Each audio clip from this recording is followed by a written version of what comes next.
Boop. Boop.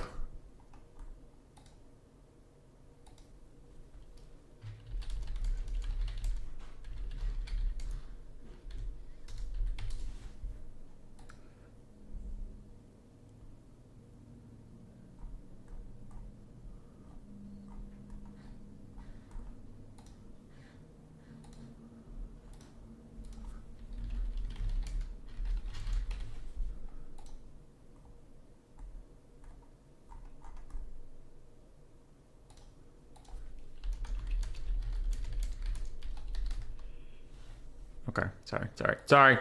I was quiet for a while because I'm a bad person. I'm just trying to figure out how to get Alfredino in the call. So we're experiencing some technical difficulties. Up. If you failed Hello. him, so you had to play Dwarfs. Hey, human boy. Hey. Alright, you're here. Okay. Let's do it, I suppose. Hello, everyone. It's gonna be great. Yeah, it's gonna be. It's Warhammer 2, it's always great. Yeah. I mean, I also like Warhammer 3, but yeah, it's always nice to get back on the Warhammer 2 factions. Zypher's getting to me, man. Zypher's getting to me. He has a bunch of Immortal Empires hype, and I initially was not that excited about Immortal Empires. I was cautious, and the more I think about it, the more I'm like, you know what? This is actually going to be great. I mean, I guess like in this, if you're just talking about multiplayer, like not campaign stuff, it might be a very junk and like difficult to play and such, because the balancing will be probably atrocious and such. But in a campaign point of view, it's gonna be great, and I'm still looking forward to the multiplayer. I think it's gonna be just fine. Yeah, the arguments are getting to me that there's just going to be so many factions that even if it's unbalanced, it'll probably be fun for a couple months, and then hopefully we'll get some balance patches nice and quick to fix vampire counts. You know what I'm looking forward to now? The next DLC, the Kuresh. Potentially it might be Kuresh, it might be the Chaos Dwarf. I'm actually, it might be odd, but I'm going to bet on Kuresh. And yeah. Really? Where are you getting this information? I had like only heard Chaos Dwarves. Oh, I mean, it's a tingling feeling. Okay, all right. I'm looking up what Kuresh even are right now. That's how little I've heard about them. Oh my! I'm gonna have to do a monologue about the lore soon with you after the stream. All right. So I can tell you everything. No, joking. Don't worry. So, do we have our matches that are starting?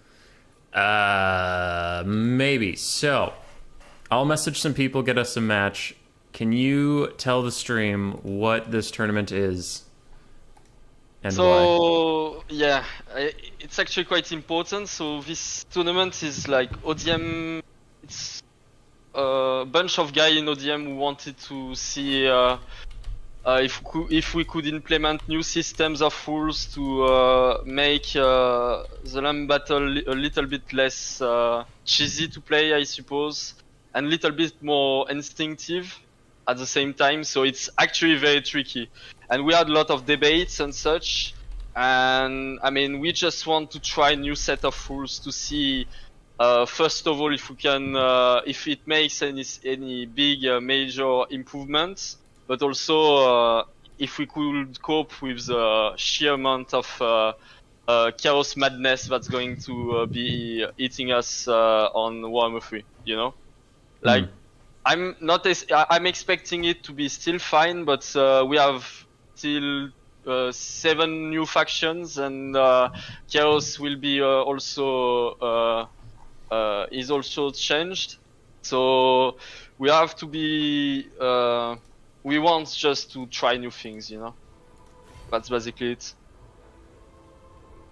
All right. We also, on that note, one of the things that is quite important about it is we want to try to see how we can rule in a better way, because I think that there's some bad aspects about watching Warhammer as a viewer. You know, you have a lot of downtime, and generally speaking, the tournaments are quite long. It's quite a marathon, to say the least. And with one of the qualifiers for the CA tournaments was actually timed. It was the Korean qualifier, actually, and I felt it was, at least personal opinion, it was actually doing great. Like it was a nice change. So we want to see different things. Yeah, we'll see how it goes. It's just tries, you know. We'll see if it makes any difference. Doesn't hurt to try. Looks like we can cast ODM Tretch versus Caradoc. I messaged them. That'll be a good first round. Tretch Nice. is one of my favorite sparring partners on Ent Ladder back in Warhammer 2, and Caradoc has been fucking crushing tournaments recently, so I thought that would be a fun match to start Oh on. yeah, it's gonna be very interesting. Tretch is a recent recruit of ODM. He just passed to be. He just became a permanent member. I'm very proud to have him in the clan. He's a nice guy. Yeah, he's a good dude. Okay, spectate. What's the password again? 1, 2, 3. Oh god. So the pick and ban system is, it's mostly bans. Player 1 bans a faction, player 2 bans 2, player 1 bans 1. So there's going to be 4 total bans. Neither player can play any of those games, right? I mean, any of those factions. Yes, it's actually interesting if you think about it. I heard this proposal from Rame, ODM Rame, and ODM Anodins, and I felt it could do something because I don't think, especially the first player, will have an edge or will be in a disadvantage because he will be the first to pick, but the first to ban, and the last to ban as well. You know. Mm-hmm. So he has the two major bans, if I may say. Like he has the two most important ones, and he also so it's a little bit of an advantage, but at the same time he will be the first to pick. So Yeah. I mean not the first to pick. I mean he will be able to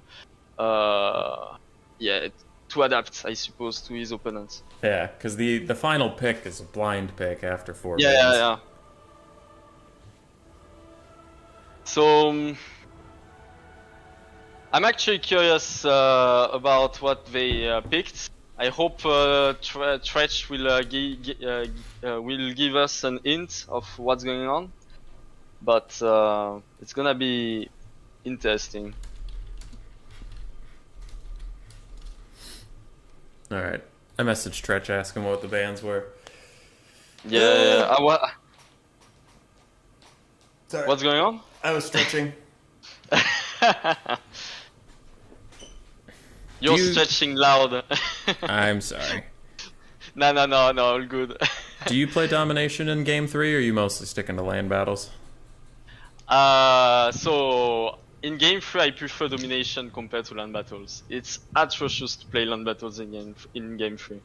I would say. That's It's fair. just the maps are very, very bad.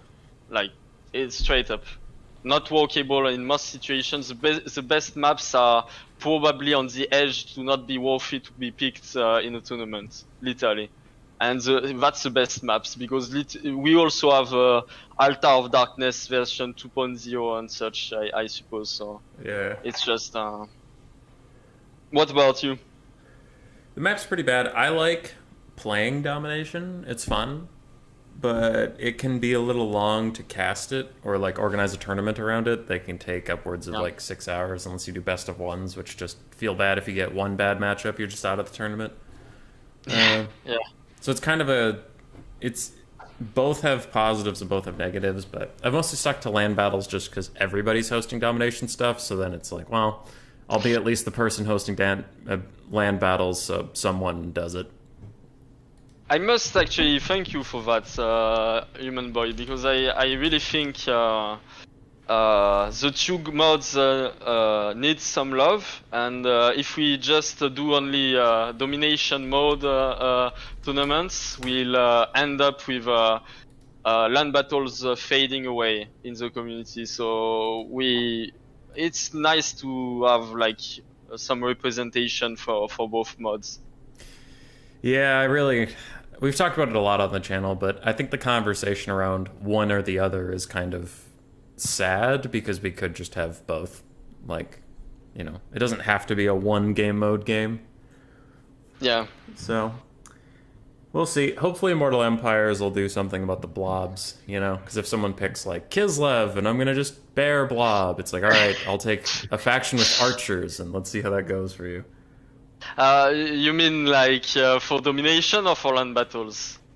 Land battles For are both? super blobby right now. Yeah, no, fair enough. Even for domination, I guess it was a little bit blobby. Recently, I suppose it changed, so it might not be as bad, but I don't know.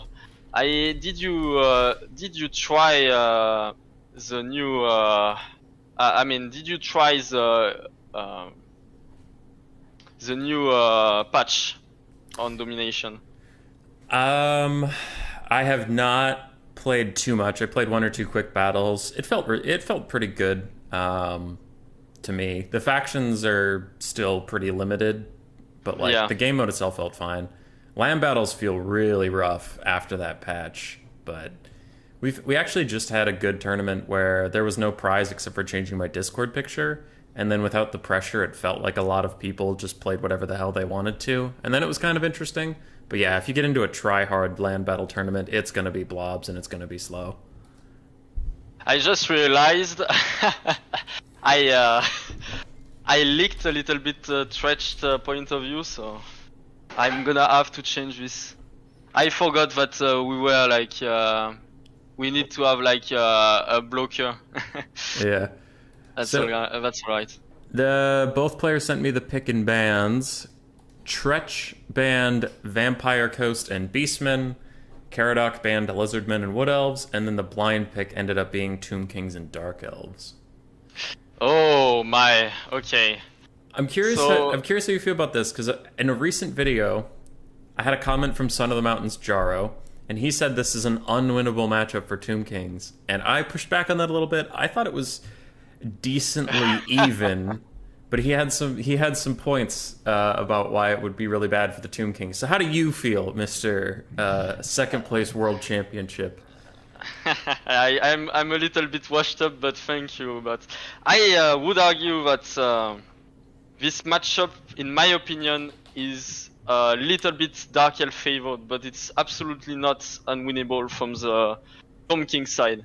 My main issue, I suppose, is the fact that at least in my trainings with Xyphos, Xypher, like some of our elves mains, Malekith plus two assassins, it's actually very, very hard to kill. The Ushabti's great balls are easily dodged, and you end up with a duelist squad that is able to pretty much handle anything. And I mean, I know there's also several ways to play Dark Elves. That's why. While for Tomb King, you must play in a very limited way. It mainly ends up to be a full mobility build, kind of like lot of mobility, and you have a front line of spearmen. Nothing too expensive, and you just go. You know. Yeah. I would say it's Dark Elf favored. I kept trying to use Cold One Knights here, because they, like, on paper would be pretty good, but I remember a lot of times they would get Spirit Leeched by Arkin or shot by Ushabti Great Bows and just die. So Yeah, did it's not actually play it a right. trap. The best unit is actually it's actually the Dark Riders, and you see already from Karadog's side that he has some, but I'm very not a huge fan of the three Cold One Knights. I think it can be a mistake. So what do you want to cover? Let's which side do you I'll want cover to the Dark Elves because he has a build very Yeah. similar to what I take, and like I said, this build did not work for me. Okay. Double Dark Riders with shields, triple Cold One Knights, some Bleak Swords and Dread Spears in the front line. We do have a Supreme Sorceress of Fire with Burning Head, Fireball, and Cascading. Wait, hold on, is that the Black Horror? I think they brought the Black Horror. Arzapal's Black Horror. Okay, that is a weird spell. It's kind of like a Burning Head where it does more damage, but it's very slow and an expensive spell. So we'll see how that goes. Other than that, triple Witch Elf and triple Dark Shard. The Witch Elves are interesting. Trying to Rampage Undead is a bold choice, but that could be for Chariots. If they charge in, they get Rampage and they can't leave, and then they'll die very quickly. But neat build. I think the Witch Elves can be, I guess, effective. Yeah, it mainly depends of whether or not Tretch will be good with his micro. But on Tretch side, you'll also see a lot of archers. Actually, 3 of them with the Legion of Fact or whatever you want to call it, and yeah, a bunch of mobility. I would argue that looking at it, he will start kiting with the Ushapti Great Bows, the Chosen of the God, because he has really no. The Dark Elf players has no answer to that. So we'll see how it goes. Also, yeah, a couple of Chariots and Arcane the Black, yeah, as usual. Looking around at the Nekar Horsemen, they beat Dark Riders handedly, right? Yeah, and also I think he puts it in the Neikara so he can avoid the fireballs. It's very smart. As long as the fight is not too messy, as long as it's just like pew pew and fall back and kite with the Ushaptis, he will be able to dodge most of the fireballs probably coming like this. And the Dark Shards are unshielded, so they'll lose to Skeleton Archers in a straight-up trade just because their armor piercing is wasted on Skeleton Swordsmen.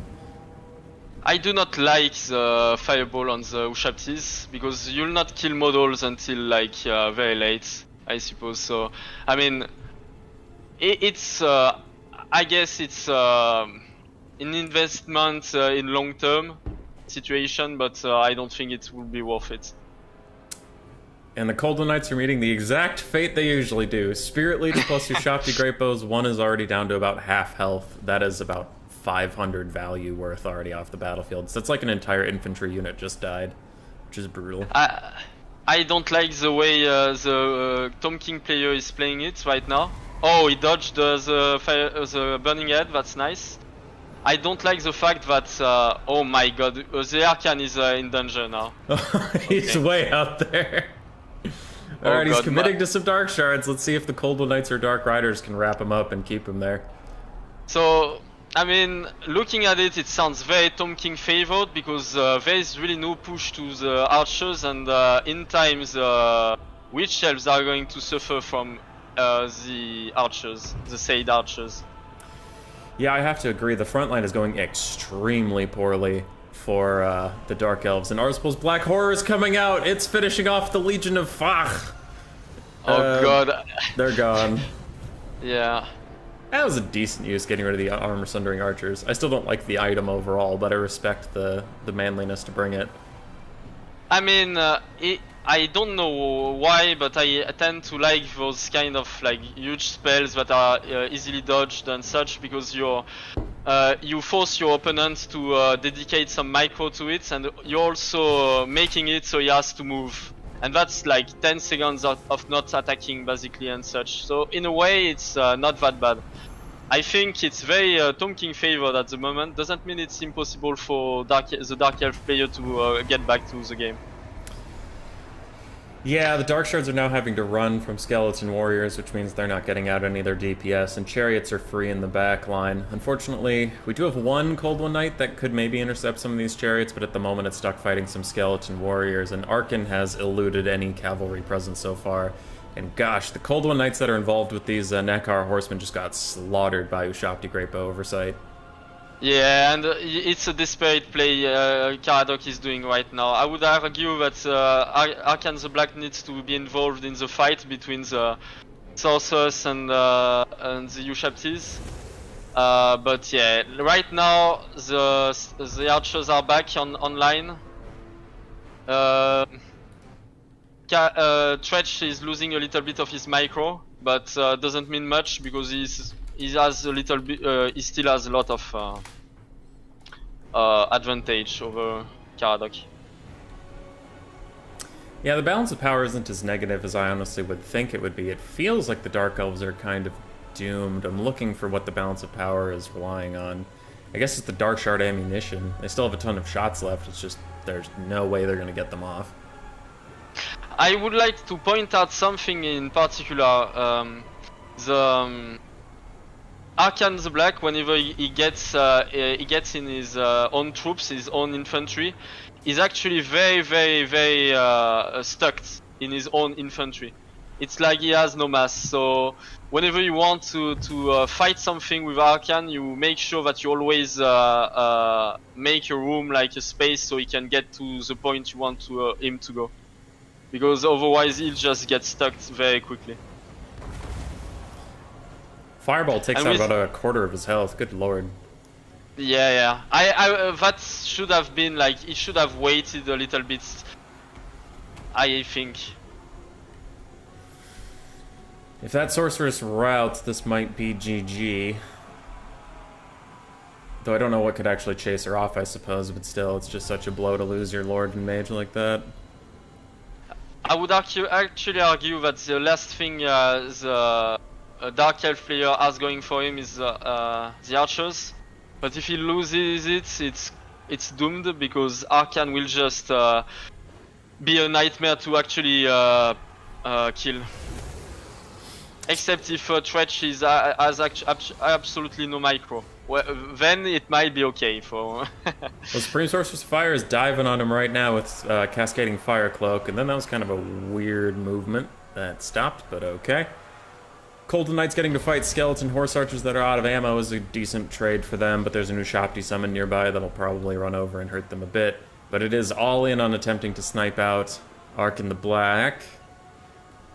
But the Ushabti will protect him successfully. Yeah, now it sounds dreadful for the Dark Elf player. Yeah. Yeah. Like you said, also the Dark Elf, for the Dark Elf side, I would argue that everything is debatable whether or not whatever you want to play, you can go for a little bit more shooty style, but I would not. I don't really like going for cold ones, and I'm not sure about the sorcerers. It sounds nice on paper. It's not during the battle. Yeah, I think the Cold One Knights really underperformed, and again, I usually took them too. I'm just saying it didn't work, unfortunately. On paper, they seem like a good idea. The Witch Elves, I get 1 or 2 for maybe some Rampage just for support, but taking 3 of them felt really expensive, and they all got shut down quite handedly by archers. Yeah, that's the problem. You just have a unit that is getting wrecked by chariots and wrecked by archers. You also can stock them with the summon of Arkan, and it starts to feel pretty bad. Especially, like, I don't even think the build from Caradoc will be great against more like Tomb Guards and such. I don't see a point on the... but still, great games from the both of them. It was fun to watch. So Yes. also, I'm getting cursed. The streamer cursed, I suppose, because I'm new to it. So I forgot to take off the the blocker. Wait, you had the blocker up the whole fight? For half of the fight, I suppose. I mean, I'm still learning. What can I say? But yeah, so we had some beautiful a poster of some beautiful dwarves getting on the way, and All right. and I was commentating on Dark Elf and Tomking on it. So Well, definitely my opinions, and not anybody from chat.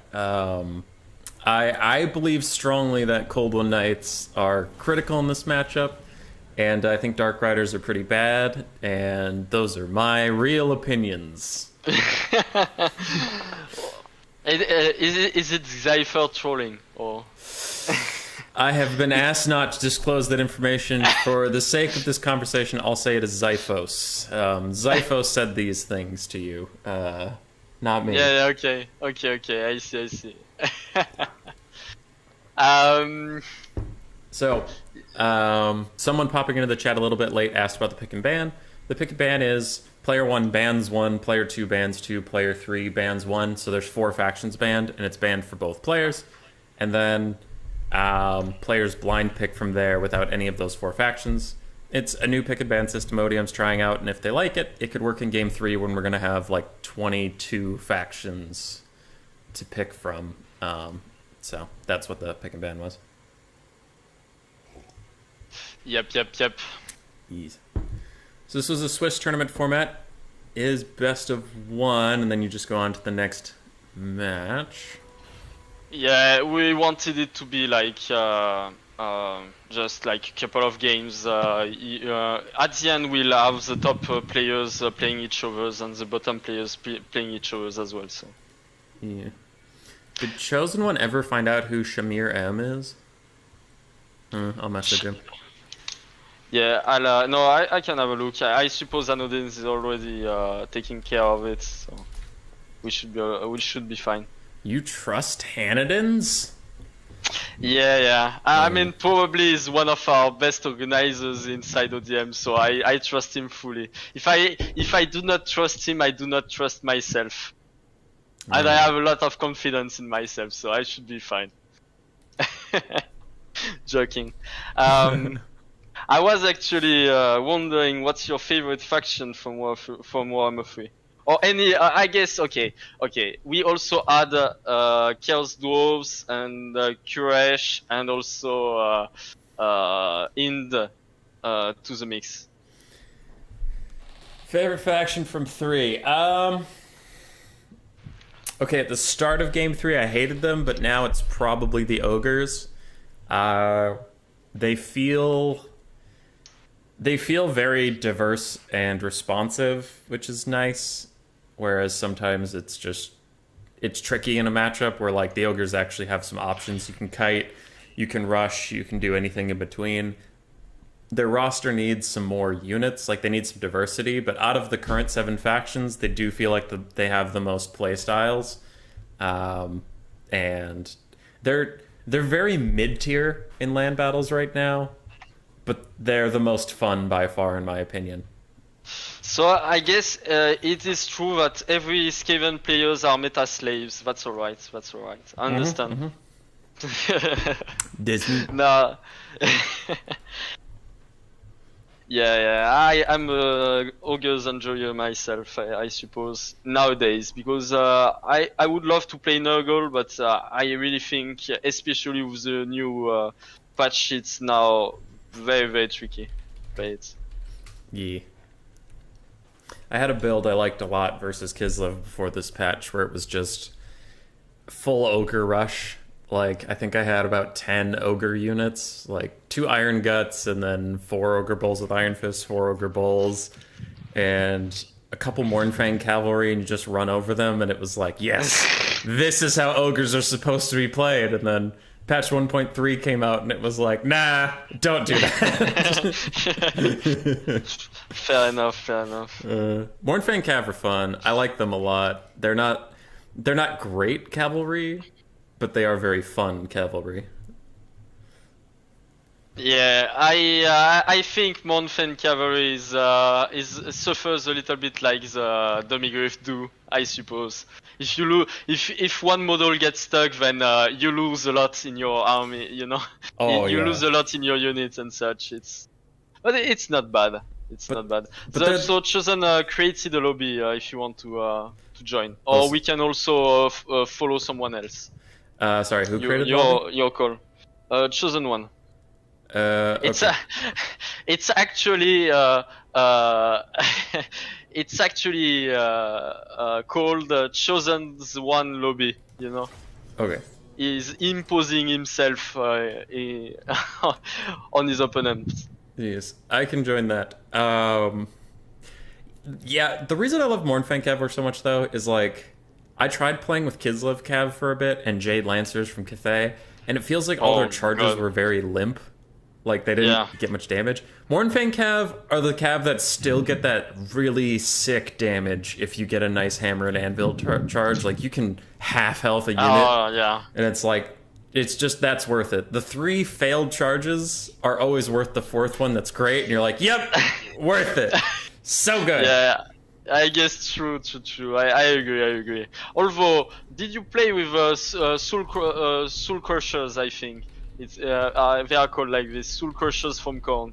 Oh, They are actually yeah. great. Like, if you charge with Soul Crushers on Demonettes, they do like half the damage on the charge. It's quite incredible.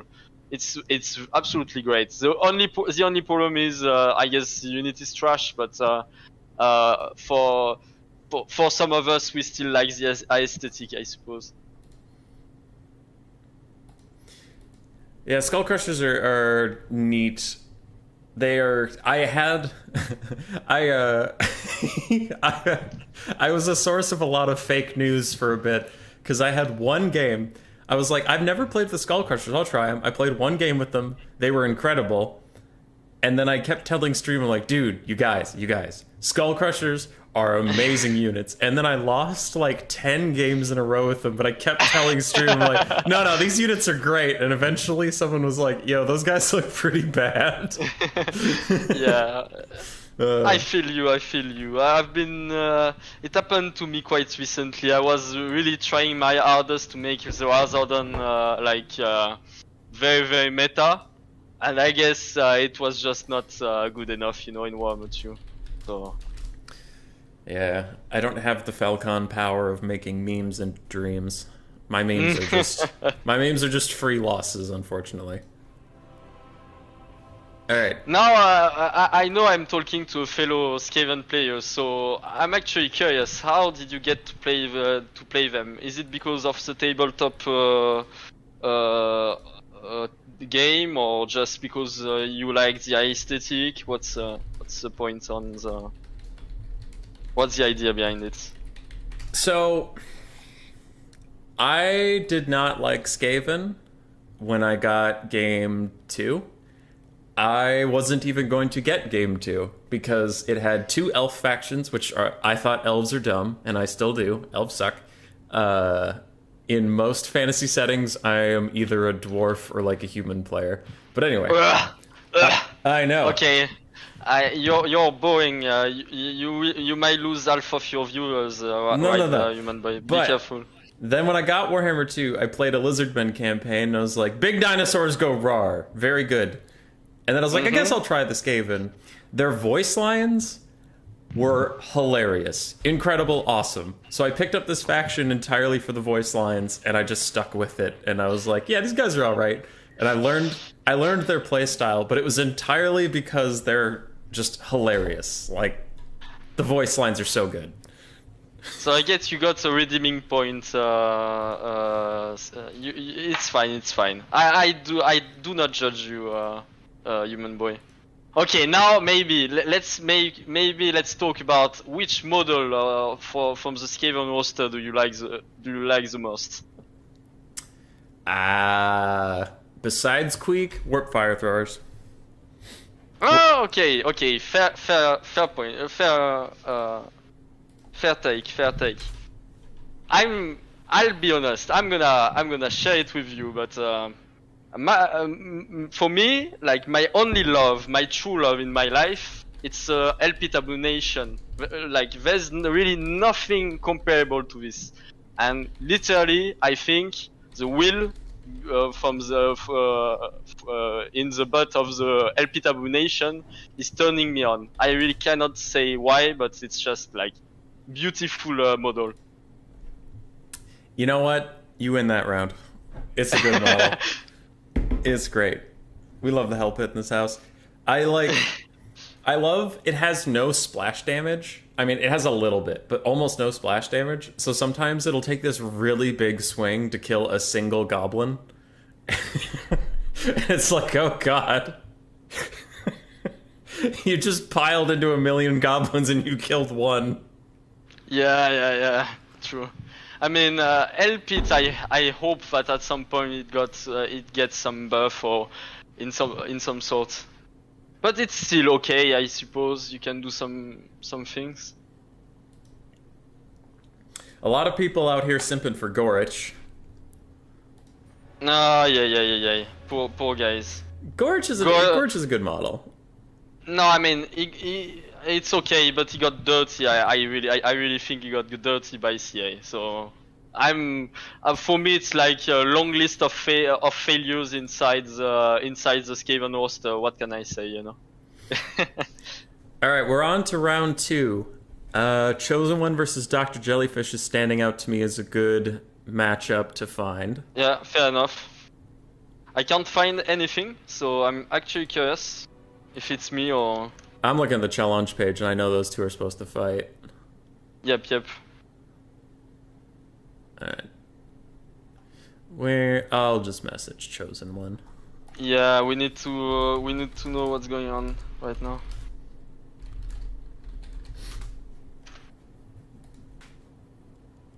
Alright. Dr. Jellyfish's count leak is still up. Is Jelly in there?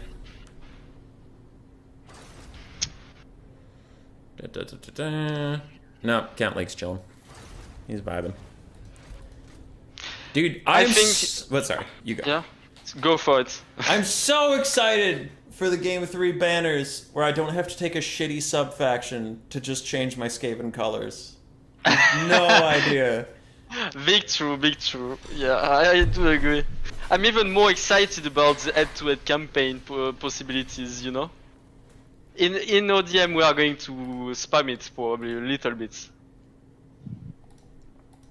You guys gonna do any co-op campaigns? Yeah, for sure. I already did some with Loopy back in January to like test it, try it out, you know. And it was actually great. I think I was playing Frog and he was playing Malus, so we had a great campaign. So you're a great Skaven player, one of the best to ever live. And we'll see. So thank you, but chat brought up a long-time grudging of mine, so I need your support on this. What is your opinion of the Council Guard? Council Guard is actually okay. Like, damn it! Really... You're a liar. They suck. No. I disagree on that. Okay, let's say it differently. Skaven sucks, so you have to find out whatever suits you. And I think the Council Guard isn't great, but the fact that it's a reliable piece in your army is actually working. It's actually working decently well. But I do not bring them every time, for sure. It's like it's a strange unit, I suppose. Yeah. Maybe I suck. By the way, maybe I suck at Skaven, and that's why I'm saying you that. And maybe you're right, and everyone is wrong. Just saying. I'm not. I do not even. I think it's possible. By the way. I do.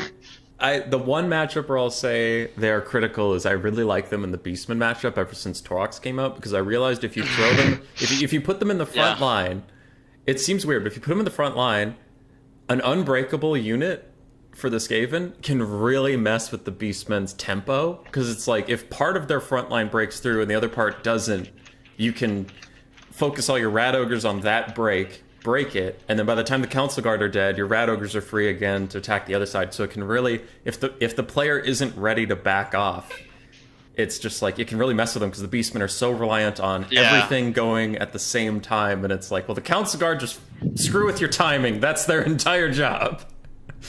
Yeah. I mean, I guess one thing also to consider is that you might be right that the council guard got a little bit less effective with by the time because of the fact that the globadiers are so effective, you know. And globadiers will have a tendency to just shoot at some point to your conceal guard. It's one of the main reasons you have to be like super focused on whatever you shoot, and it can be a little bit tricky sometimes to avoid the one globadiers to shoot at your conceal guard during a big fight, messy fights. Yeah, that is true. That is true. Now I had a bit of a renaissance late in Warhammer 2. Warp fire throwers are actually pretty okay. Now here's the thing. Warp fire throwers, you can't treat them like an archer unit. I started treating them like miners with blasting charges. So against factions with low leadership, you put them in interspace in your front line with some Skaven slaves, and then it's like they can trade 1 for 1 with like a berserker unit or a marauder unit. I was just fighting Cuden the other day, and I took out 1 berserker per warp fire thrower, and it's like that's a trade up in value, but also it's like, yeah, the warp fire thrower did some damage, then it stood around. And the thing about it that's so great is they do a lot of shock damage, then they get their asses kicked. But the player still has to chase them off, because they'll come back in the late game if you don't chase them off. And that negative, 16 leadership debuff for if they get shot by warp fire throwers is so brutal to like Beastmen, Norska, Skaven, Greenskins in the late game, where it's like 2 or 3 warp fire throwers come back and just shoot a little bit, do no damage, but minus 16 leadership in the late game. It's so brutal that they have to dedicate like Spider Riders or something to chase off this worthless unit. And it's just, I will die on this hill. Warp fire throwers are actually pretty good in the right matchups. I mean, okay, maybe let's say it differently. It's an interesting unit, but it's getting overshadowed by the globadiers. Like, basically, if you take off the globadiers out of the equation, you end up with a unit that could actually be played in some dedicated settings and such. But I must say, I still do believe that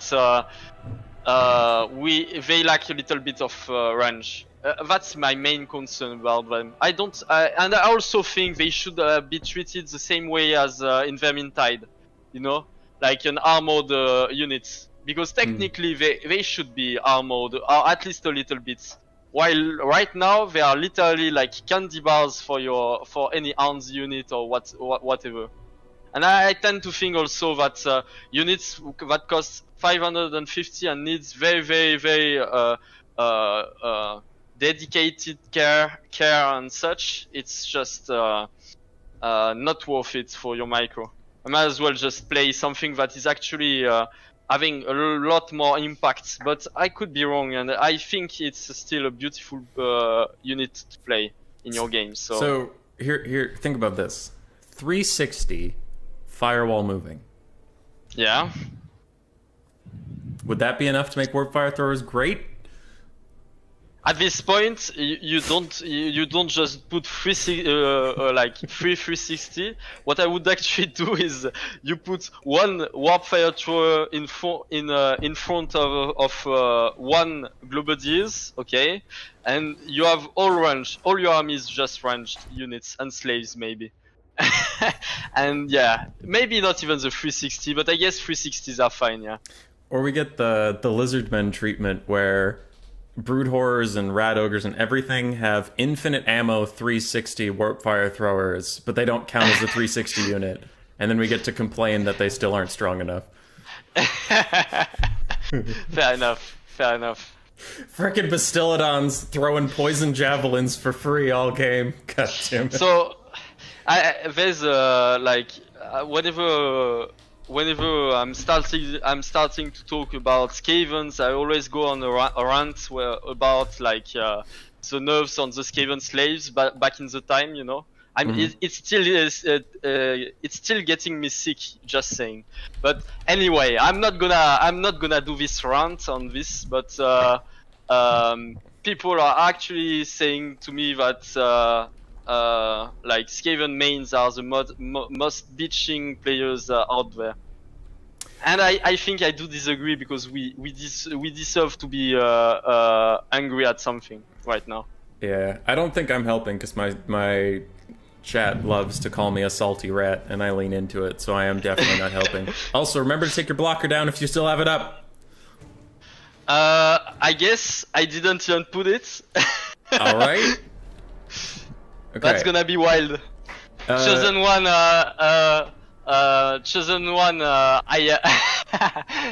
it's just for you, you know?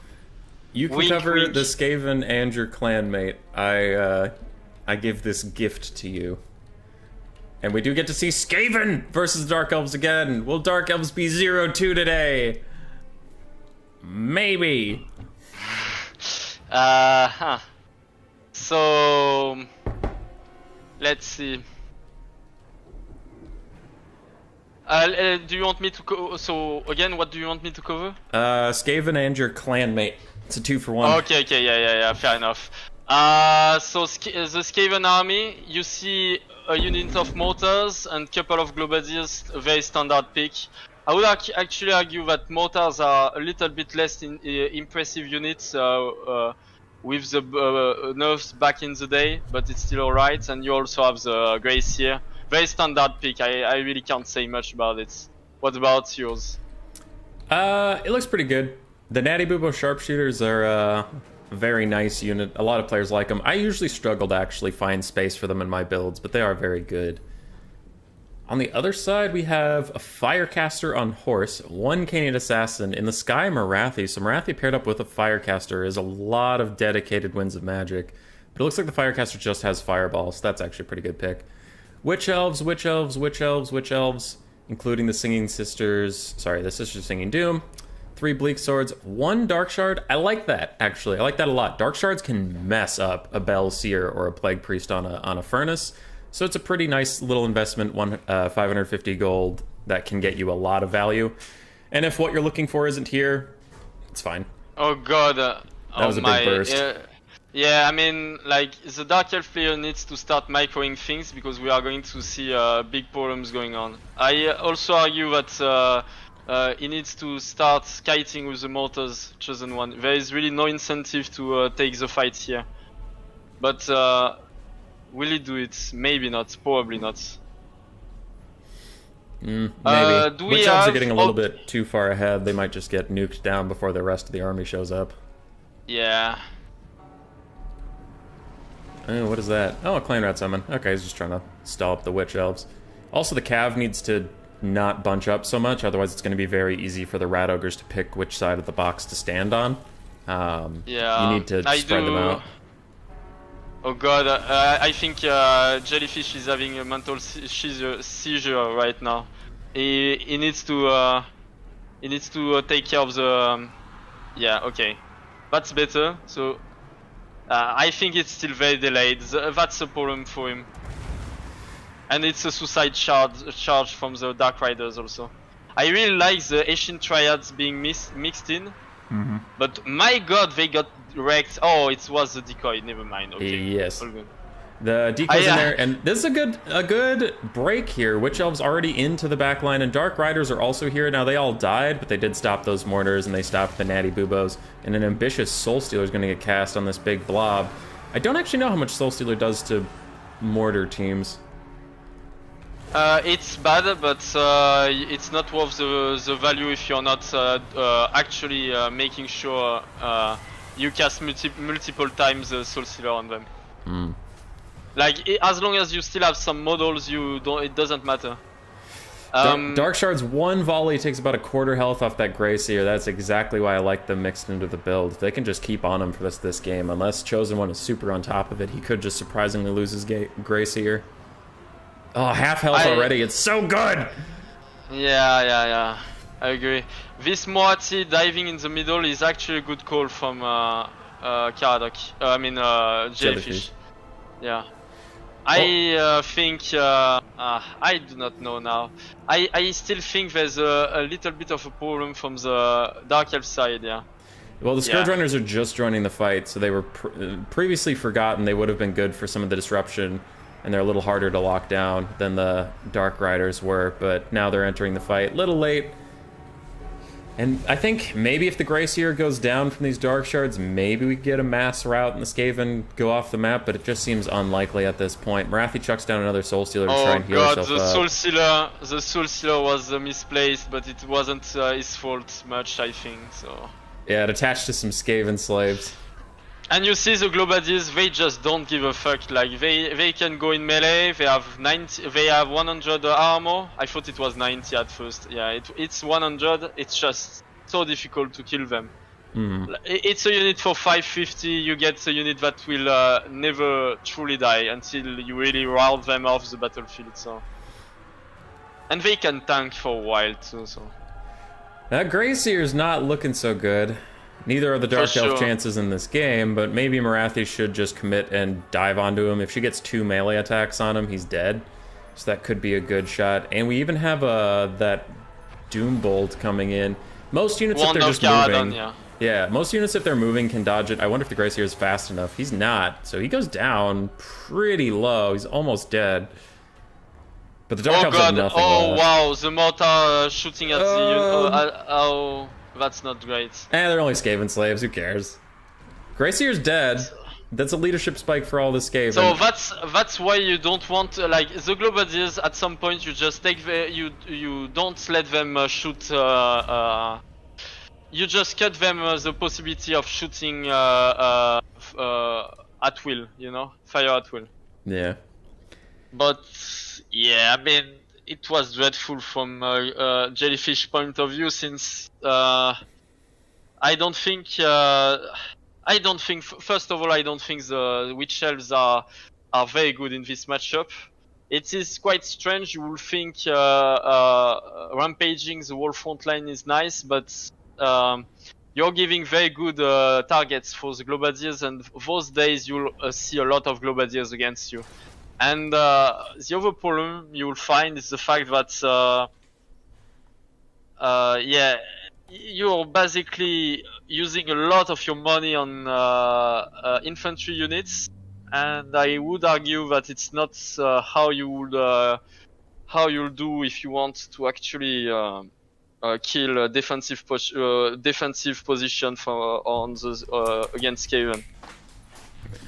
But those Dark Shards, though, 1k value on like 3 volleys. Come on. Yeah, true. I do think they are great. Could be a thing. Yeah. It was actually surprising to see, and it's nice. It ended up paying. Mainly, I would say that we can't really make any conclusion about the builds as a whole. In general, I would say, simply because the rush was already misplayed, so I don't think we can talk too much about how the build performed. You know, I think it was so much delayed that at some points, like, units were diving into the front line 30 seconds later. It was just difficult for the Dark Elf player. We'll see how it goes next. Yeah. I think if the Dark Elves had brought more dog units, they would have won. And Hazel agrees, don't you, puppy? The puppy agrees, more dog units. True. Do you think the Dark Elves are going to get any more DLCs, or do you think they're done? So we have an IF DLC coming in. We have a Skaven DLC. I'm expecting no Lizardman DLC and no Dark Elf DLC, because I guess nah, probably not. Or if so, it is like 5 years into the Warhammer into the game free, you know. But for sure we'll get Skaven DLC. We will surely get IF DLC. Yeah. So I've actually heard those. I heard people saying that too. Where did I miss something that makes people so confident? Basically, the Easter colony is right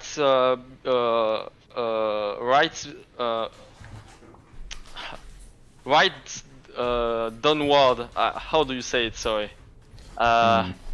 Right under Ind. Oh, yeah, okay. Yeah, the eastern colonies, the couple of the archipelago. It's a former high elf colony, and it would be fitting to see the sea lord of the high elf coming in, like in this part of the world.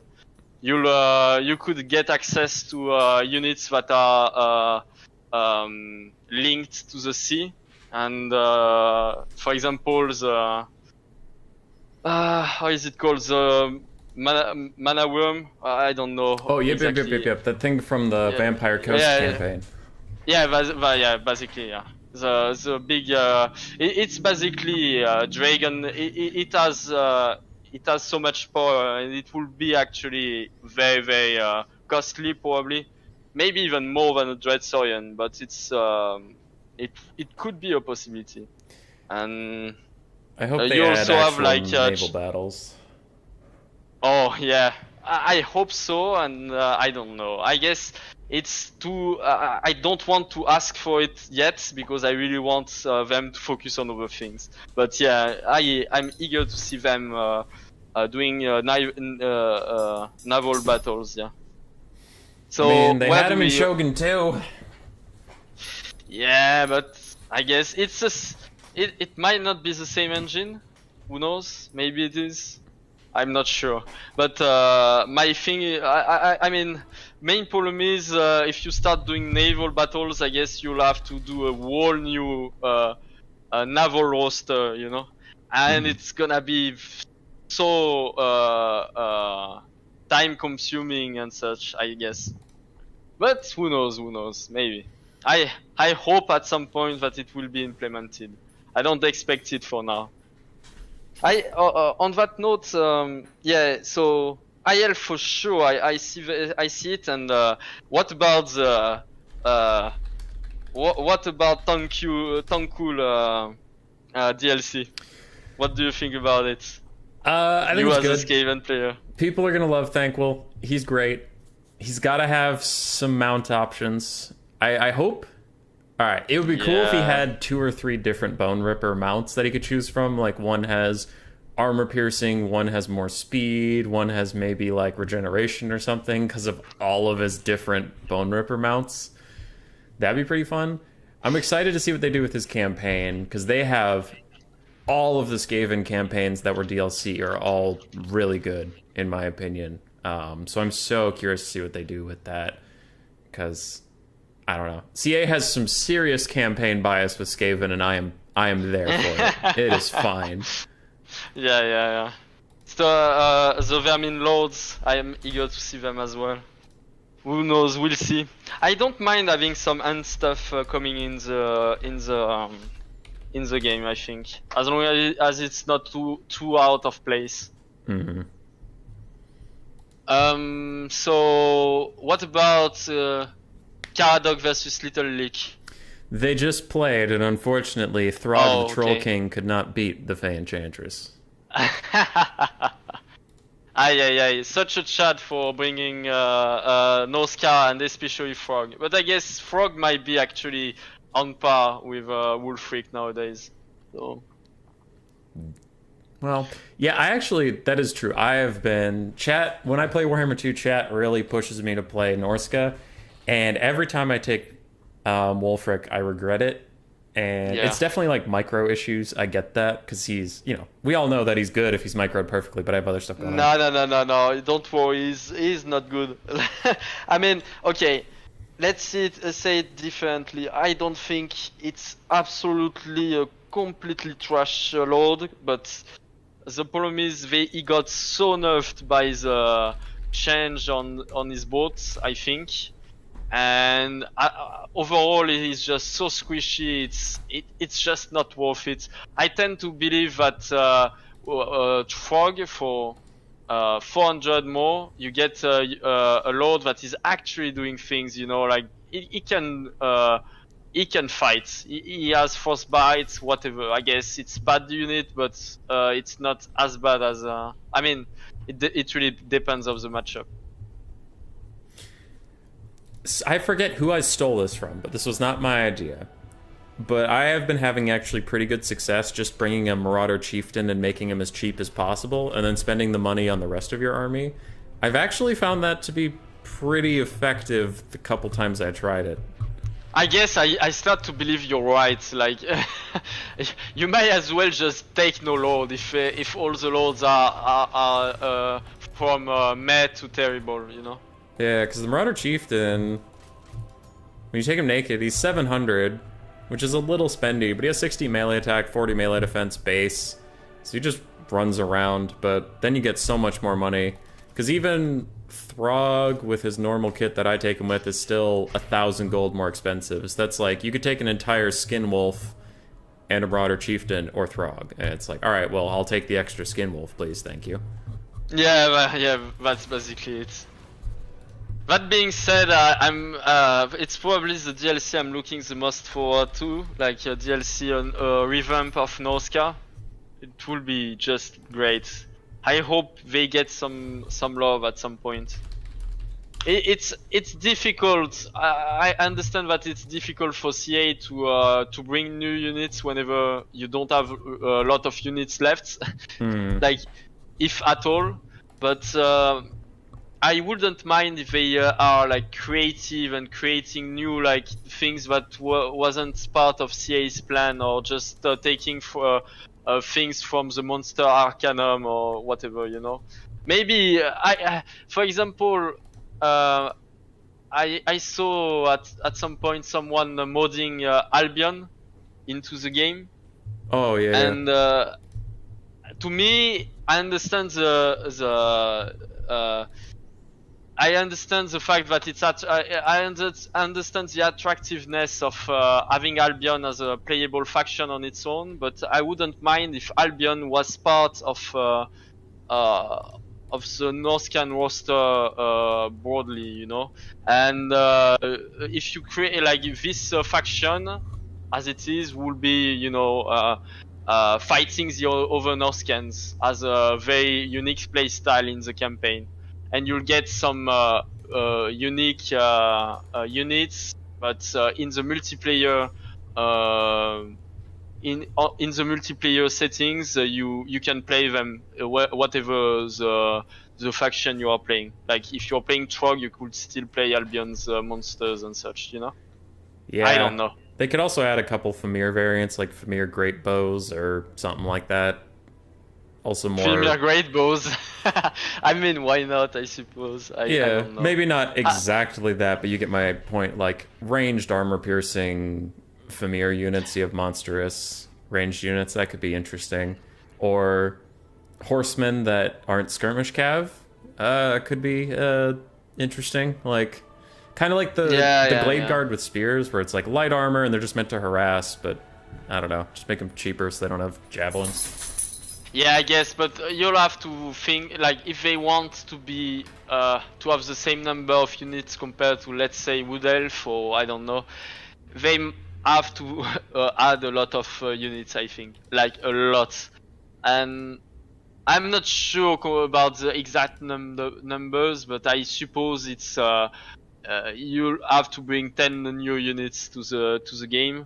Mm-hmm. And I guess I wouldn't mind if I see, for example, frost elementals or yeah, things like that. Yeah, I don't know. Okay, wait. So I actually have to check something. So after my last stream, I was getting a little upset about something in Game 3. Where is Tyrion? What's going 95 on? speed. Okay, all right. So Tyrion's still faster. Did you know Boris Ursus on his bear has 82 speed?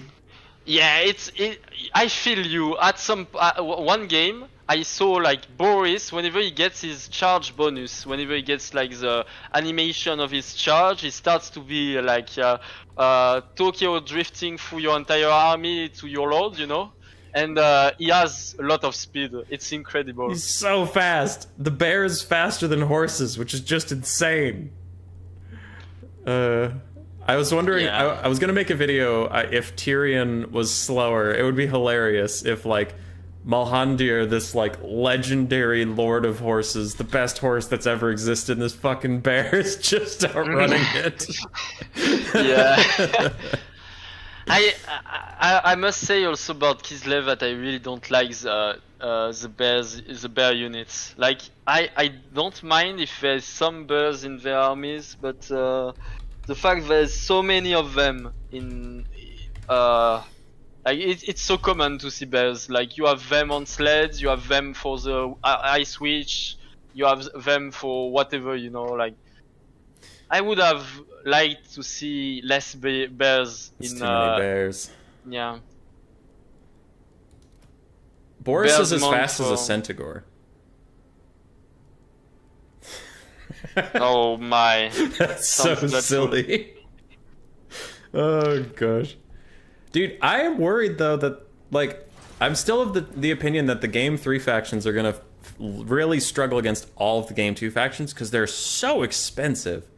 Like, Cathay is one of the only rosters that can actually field a 20 stack, and it feels like Khorne is just gonna have such a rough time because for 750, basic Chaos Warriors are just not worth it. The DLC that came out with Immortal Empires really needs some cheap units for the demon rosters, or they're gonna struggle. I'm okay. Really depends of whatever mod you're talking about. I think if you are talking about domination, we had like one of our guy Zone in the ODM clan is training for it, and we were discussing about it a lot, and I don't think it will be that much of a problem for the factions, especially with the new changes on domination, because literally whenever they decrease the capture weight of the units, of every unit, except maybe the cav if I remember correctly, but that means that basically whenever you take your points, it's extremely difficult for your opponent to take it back. And by our tests, it's actually like you really cannot use too much. You really cannot use too much ranged units in your armies. Just so I can make a quick advertisement about it, but we like to have an accurate accurate settings for the domination battles that will be because it will be changed in Immortal Empire. Loopy created a mod for it that is tweaking a little some numbers and such to be more accurate with how CA is trying to develop the domination mode. And you should look at it, and if you want to fulfill your curiosity, I suppose it's actually very interesting. I tried the mod, and it's first of all it's very well done, and also it shows that a lot of the factions that are pew-pewing in order to win will have a little bit more of an hard time to win, I suppose. Yeah, I do tend to think of things in the land battle mindset because that is just my default from playing so much Warhammer 2 is I'm immediately thinking of everything that way. But I suppose domination mode will be a little different. For sure land battles. Okay, for sure land battles you're right on it. I don't think Khorne will be great. I mean, I guess in some matchup as always, but it will be very unbalanced. Like you have factions that are very dedicated on things. Yeah. Did you? Okay, so I'm looking. So Loopy brought up Loopy, who you say many nice things about. Loopy brought up that Imric on his Elven steed is slower than Boris, but also, did you know that Slann are slower than Boris? Slann slower than Boris. This is some bullshit. Slann need at least 90 speed. We need to start. We need to petition CA immediately. Through the content creator program, I will get all the other content creators on board. Slann 90 speed. When? This is a crime. Just saying, you're miming about it, but I'm sure one of the guy in the campaign modder team or whatever already has the idea. You know, Rocket he's working boosters. on it, I'm sure. Yeah, like a Slann that has the speed of like 9,000 or whatever. I'm sure they tried something around those lines. All right. Noctilus on his peg leg only has 45, so that's the last complaint I'll have. But the next round is ready! I told Count Leek I would spectate him next because we love Count Leek in this house. He's a good memer. He's a good friend. It's him versus Keytars, so that'll be interesting. Let's see. How is it called? I don't know. I will message him. Ah, yeah. But he's a good memer. They man. don't let. It's not easy for us. Like they are not helping us too much. All right. So far we with the new pick and ban system, we got Dark Elf against Tom King and Skaven against Dark Elf. So unusual factions, not Dark Elf, but Skaven and Tom Kings are quite unusual in like tournament settings. But we also have to remember that it's a very small tournament, so people are probably a little bit more inclined to meme or at least to try things out. So I guess it's debatable, but it still shows that there's maybe some room, because you can start using more unusual factions and don't get fully countered. Maybe we'll have to look into the details soon. Yeah, there are some. The lobby's up. It's called Little Leak versus Big Bad Keystar. So for the persons that are creating the lobbies, we want like free like, I don't know, we want like ODM before your two names and such, so we can quickly look at the lobbies page and quickly join you, you know, because or else we just have troubles finding you sometimes, or either that or you write down your full name, because we just can't find you out if you're not doing so. Jason Rainbows, who's favorite between Toon Kings and Skaven? If both players know what they're doing, I think it is pretty much dead even, personally. But if both players don't know what they're doing, it is pretty Toon Kings favored, because I feel like a suboptimal Skaven build in that matchup could get punished very heavily, while a suboptimal Toon Kings build is pretty okay. But if both players bring ideal builds, it's actually pretty even. I like that matchup. It's fun.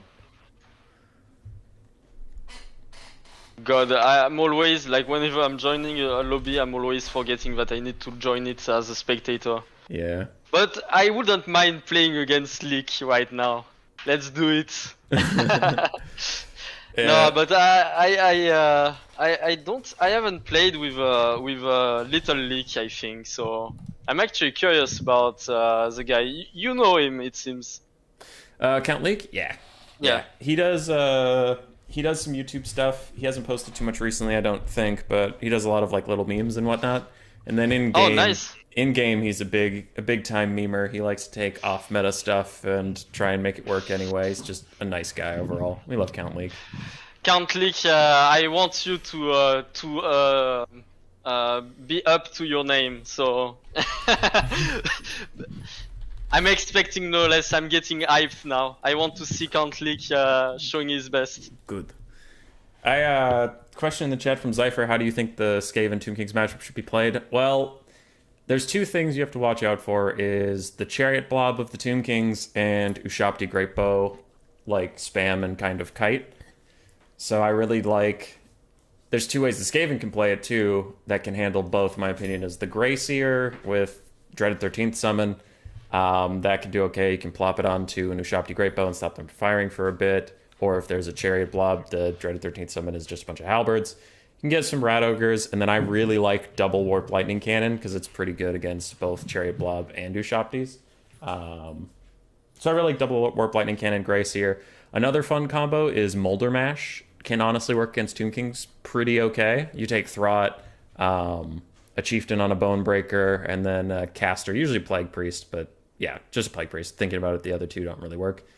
A bunch of Rat Ogres, some Wolf Rats, but not a ton. Yeah, some Wolf Rats, but not a ton. Usually the magic damage variant because they have armor piercing against the chariots, so those can be okay. And then a bunch of Skaven Slaves and Clan Rats and maybe some Jezzails for medium range stuff. And you run at them, and if they have a Chariot Blob, you Molder Mash with Throt, and if they have Ushabti Greatbows, you just hard rush them. So you have two different playstyles that can work. Now there's things Tomb Kings can do against those, which is why I say it's an even matchup, and it's rather interesting. Because if you go for the Molder Mash and they have like Skeleton, Horse Archer, Kite with Ushabti Greatbows, then you're going to be kind of screwed, because the Ushabti can keep running away from you, and you'll catch them and do like one or two attack animations, but it won't like... You won't one-shot the model, and while you're doing it, the Skeleton Horse Archers will be peppering you. So that could be bad. Or if you go with the Grey Seer double Warp Lightning Cannon thing, and they have like a Nehekara Horseman and Chariot Rush with Arc in the Black Spirit Leeching your Warp Lightning Cannons, it can get pretty screwy. So I think it's a fun matchup if both players are experienced in it.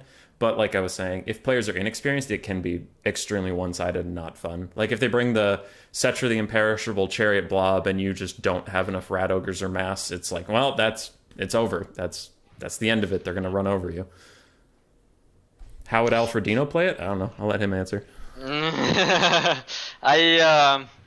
I think any matchup that is Skaven, when it's even with Skaven, it's always winning for Skaven, because at least you can play them in tournaments, so it's perfect.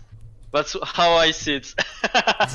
But on that note, I tend to believe that, as I said, there's two ways of playing it. The cannons are surprisingly good, but I would argue that the best way is to rush, as for Skaven. It is whenever you play. It really depends of the level of your opponents, but when at certain points, whenever you go on against someone that wants to cheese you very well and knows how to do it, and whenever you also run into someone that is good at dodging, you end up with like a very, very complicated. It's very tough because you don't get initiative on the battlefield except from your artillery. But as I said, artillery is like the Warp Lightning Cannon. It's a unit that costs 1,000, and it is basically a unit that is hugely dependent whether or not your opponent is good or not against you. It can be easily undercost if it's whenever you're new at the game and you're playing like Skaven for the first time against someone who is new at the game as well. Cannons like Warp Lightning Cannons feels amazing because you just your opponent will not dodge it. You have a unit that does a lot of damage. It's actually so punishing. But the thing is, whenever you start playing against better and better players, the unit starts to be less and less attractive, and I would argue that it might even be like it should get a price decrease of maybe 150, maybe 200, to be actually quite impacting into the Skaven matchups, if I may say, yeah. I do like the matchup though. It's fun. For sure. The Tomb Kings don't have any of those styles that really make it a not fun matchup to play. Like, there are matchups, winning or losing, that are just not fun in this game. You know what I mean? Where it's like Vampire Counts versus High Elves. It's not particularly interesting. Dwarves versus most anybody. Not particularly interesting. So, at least You're a dwarf 8 human boy, and you're not part of ODM. I'm actually surprised. We are fighting a losing battle inside ODM with Pantalonade. I'm a little bit like I have a little bit of like schizophrenic tendencies, because on one side I love the dwarves and the other side I hate them, and I guess you should just feel right at home if you're part of ODM. Yeah, I like the dwarves in the lore. I like the dwarves in campaign, but when I'm a caster and I'm trying to run an event, they can slow down games, and you're like, there's not a lot to talk about here. The dwarves are still there. True. There's some good builds. Like Pantalonade loves his slayers. He brings so many slayers. Every build has a giant slayer, the dragonback slayers, and then maybe 2 more. And slayers are a unit I can get behind because they're interesting. But man, dwarven boxes where it's like miners of blasting charges, and then dwarf warriors, and then longbeards, and some quarrelers. It's like, oh boy. Got a 20-minute games on our hands, folks. I think I'm not. I don't think you're right on this one, human boy. No. I do like my dwarf cooked and baked because I'm a Skaven player, but I do feel that it's actually a little bit more interesting than what you're saying. All right. That being said, I mean, it really depends on the dwarf player, I suppose. And I guess, yeah, still the faction is not the most fun to watch, yeah. I messaged Count League telling him that we are not fighting on Altar of Ultimate Darkness. Yeah. Like I'm actually curious. I'm always forgetting it every time we are training with the boys in ODM, and I tend to forget about it. So every time we have to redo. Sometimes with Game 3 connectivity issues, people have me host, and then I'm so used to just filling the time while people are building armies that the players are spam pinging me in Discord like change the map, and I don't see it for like 3 or 4 minutes. And they get scared. They think it's normal stuff. We have High Elves versus Chaos. This matchup is not favored for High Elves, usually. Okay, Count Leak is doing oh god, they are on Altar of Ultimate Darkness. What can I say? he types me as soon as we start loading. He's like, damn it, my bad.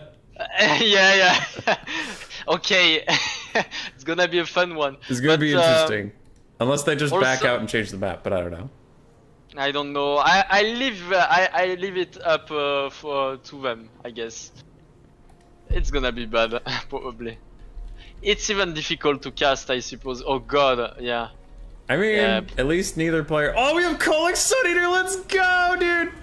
Oh, the hell cannon. And yeah. So the Chaos player saw the map and was like, "Hey, is it the right map? Okay, anyway, let's just bring an hell cannon." And it's actually wonderful in this map. I think. I'm pretty sure it will work. Okay, they're gonna go change the map. Oh, never mind. Dude, I'm so excited for Eltharion versus Kolek. I'm so ready for it.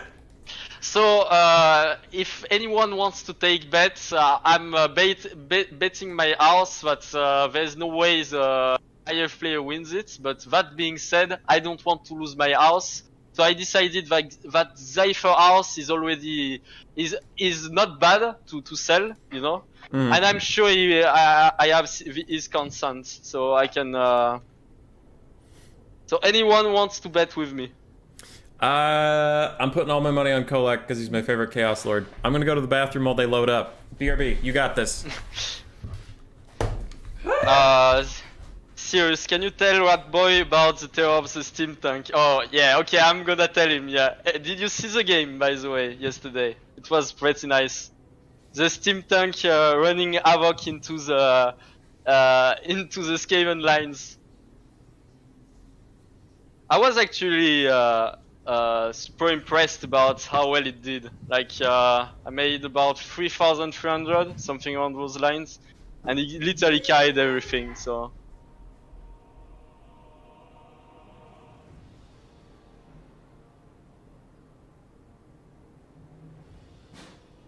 Yeah, guys, I hope that at some point we get a little bit of Skaven love, because hey, human boy. I'm back. Did I miss anything? No, yeah, no, you missed commentary. One of my viewers was asking me to share with you the secret tech with Empire against Skaven. Yesterday I was running on on dead rats with my steam tank. It was a build like around those lines. Okay, so 7 cavalry, 1 Volkmar on his wagon, 1 steam tank, and the healing guy against full-fledged Skaven army. And my steam tank got actually like 3,300 or something like that. So. I once took Storm Vermin into Empire, and it felt pretty good. And then the second game I took it, there was a steam tank, and I had no Giselles or anything, and it was like, oh crap. And it just ran over my Storm Vermin. The late game was an unbreakable steam tank, just cycle charging Storm Vermin constantly, and it eventually broke them all. Alright. I mean, from time to time, this steam tank seems neat. Like, the steam tank is not a unit to underestimate, I suppose. So, High Elves are a faction that takes skill, so I think you should cover them, and I'll cover Kolek Suneater's army, because he's my favorite boy. Okay, Conflict, don't disappoint me, but you're already not disappointing me because you're taking so much good things. Wait, it's Eltarion on foot. Oh, okay. Good lord. Oh, good lord. Okay. For a minute, I would say I had hope that he was on like his Griffin, and hoping that he had like the missile, the Soul Quench missile, yeah, to kill the cannon. But I guess it's not a thing. So, 4 skirmishers to counter skirmishers, a very elite front line, a mix between Sylvan Guard and Swordmasters. And you also have Tyrannok Chariots, which is perfectly fine. I think it's... I mean, I'll be honest with you, Conflict needs to play like a god in order to win against what Keystars is bringing, probably. And also a mix of magic, of Flower of Magic. So Manticore and Eltarion. I don't think he will be able to play both, but we'll see. So, I also noticed Altharion has a spear, and he's labeled as a sword infantry, and he has no anti-large. I know he has a sword in his other hand, but he definitely has a spear. Come on, CA, give him anti-large. Alright. Yeah. For Chaos, we have a very unique, very strange build. Never seen it before in my life. We have 6 Skirmish Cav, mix of Horsemen and Horsemasters. That's bold, that's innovative. But what is actually bold is a friggin' Hell Cannon, a Deathcaster with Soulblight and Spirit Leech, Kolek Chad Eater, a bunch of Chaos Marauders and Chaos Warriors with great weapons all in a box. It is the dreaded Chaos box. And this Hell Cannon is going to get a ton of value against Swordmasters. So, I think that... He really needs to push forward very quickly, and he also needs to counter skirmish, and right now there's none of it, right? So he needs to push. What's going on with Conflict? Please. Not everyone is perfect at the game. Some of us are just mere mortals. No. It is not about that. High Elves are actually trading okay into these Horsemasters right now. One of them's already down to half health. Good lord. Yeah, that's good to push them back. But okay, now it starts moving. Great. So the unit of skirmishers trying to attack the cannon. I would argue that you let the cannon be until you get into the front line and disrupt it, maybe, but it will probably take too many shots to actually do. Oh, never mind. Count Leak is actually proving me wrong. He might do something about it. What about Soul Quench? Could he Soul Quench it? How many does that take? 2? No, it doesn't have Soul Quench anyway. But he really needs to charge with his cavalry right now, especially. I don't really understand the move of just shooting at the cannon if he's not making a play on the skirmishers. I would also argue that from the chaos side of you rather want to shoot at the cavalry instead of the swordmasters, because if if the cavalry is out for the high elves, then your skirmishers can start doing wonders, you know. There's a big cav engagement where one Horsemaster and Horsemen are fighting 3 Illyrian Reaver Archers, and it looks like the Horsemen are getting the better side of that trade on one side. Heralds of the Wind are bodying a Horsemaster at the moment, but in melee it's a little more even than it was during the skirmish. We do have an Eagle summon. I wonder what it's going to go after, the Caster or the Hell Cannon? It looks like it's going after the Caster. And Eagles can do okay against infantry. Like, they're not as good as Manticores, but they are still pretty good at Lord Sniping. But infantry units, yes, flying away. And oh my god, that chariot charge did no damage. For me at least, I think for now it's actually High Elf. It's losing for the High Elves because I would argue that the skirmishers fight went very bad for him, and he didn't take the charges with his skirmishers, so now he's left a little bit without any good support and such, I suppose. But the cannon is almost dead, so maybe. Okay. Oh the my! Eagle did it, baby! While still terror routed, it took out the cannon before fading away. Eagle MVP! Yeah. I mean, no, he's proving me wrong. What can I say? Good on him. Who needs a Manticore when you have an Eagle, baby? Uh-oh. Okay, now the dreaded Kolek versus Eltarion on foot duel. Kolek has everything popped. I'm actually a little bit fearful about the front line of the High Elves because it's a bunch of Sylvan Guards and tired Swordsmasters facing off like armor-piercing units, dedicated armor-piercing units. But we have another Eagle, Alfredino. But we have another Eagle! The savior of the day. I guess he wants to impersonate Gandalf right now. Dude, Altharion's kicking Kolek's ass. It's a Spirit Leech doing all the damage to him, not Kolek. Go, Altharion, go! The Eagle dives on the Spirit Leech caster again, who still has full health because foot characters are very balanced. He's been knocked over 3 out of 3 attacks. He's taken no damage. I would be actually impressed if it doesn't result into the death of Eltarion in the 2 next minutes, but I guess. Also, the Eagle really shouldn't attack the Sorcerer, simply because the Sorcerer is armored. You should actually peel for your Eltarion and try to get some mass into Kolek, so it doesn't just stampede your own. Let me see. We do have Silver and Guard in the area trying to help out with the Kolek fight, but there's also Chaos Marauders with great weapons. Now Altharion took a couple nasty shots from Kolek, and he all of a sudden lost that fight. Poor Altharion, but yeah, Kolek! Unbiased opinion, Kolek's the best! It's your G probably, you know? Yeah. You don't see him as much those days because Archeon is just so good of a duelist and Sigvald is so much more like I guess safe to pick, so yeah. Sorry about that. I just like Kolek. He's like the best parts of a centaur and a dragon put together.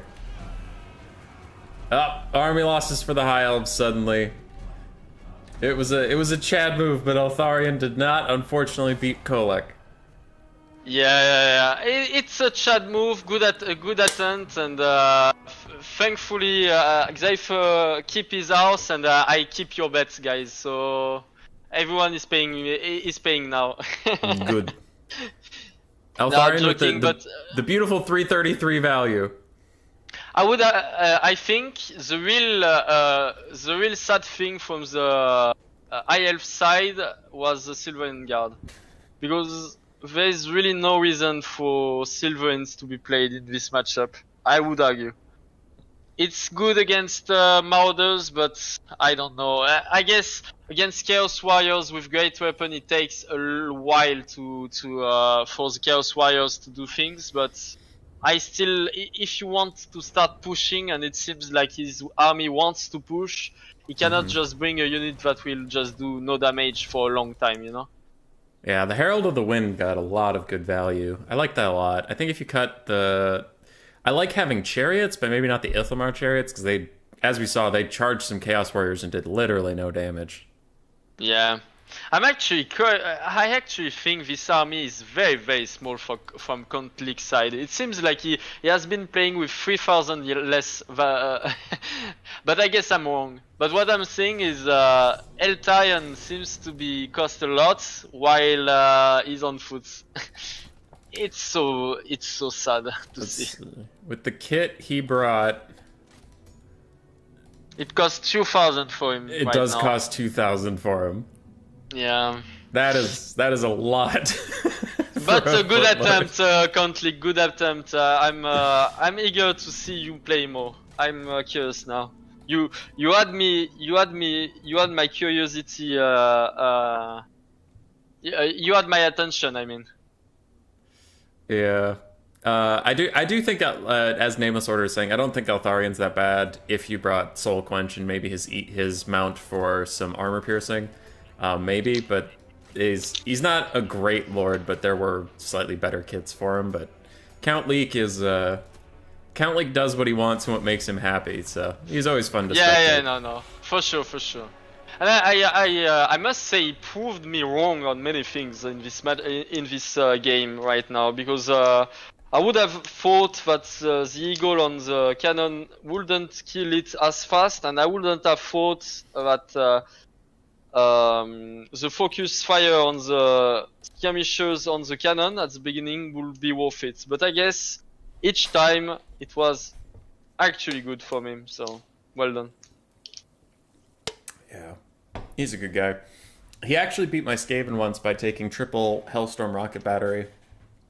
Just because I was not ready for that at all. So in the first volley and a half, because the Sunmaker fired twice in the time the others fired once, he took out my Ikit Zap Zap, my Poison Wind Mortars, and one of my globes. So my entire army was down to globes, rat ogres, and clan rats. So then I all of a sudden had to charge him. And in like 3 more volleys, my other globe and some of my rat ogres were gone. And it was just like this horrible massacre. The game was over in about a minute and a half. And I'm like, what the hell was that? And he's like, triple Hellstorm, baby. Yeah, I mean, triple Hellstorm, if you're not expecting it, can be rough. Especially because I'm pretty sure you're losing the artillery fight if you bring any artillery as for Skaven. And you also lose your Giselle, so can be a thing, yeah. Mm-hmm. I mean, it's very risky. If I had gone with the Skaven Rush, triple Hellstorm is terrible, but it's just hilarious when you load up and it's like, oh no. The sky is falling and it's on fire.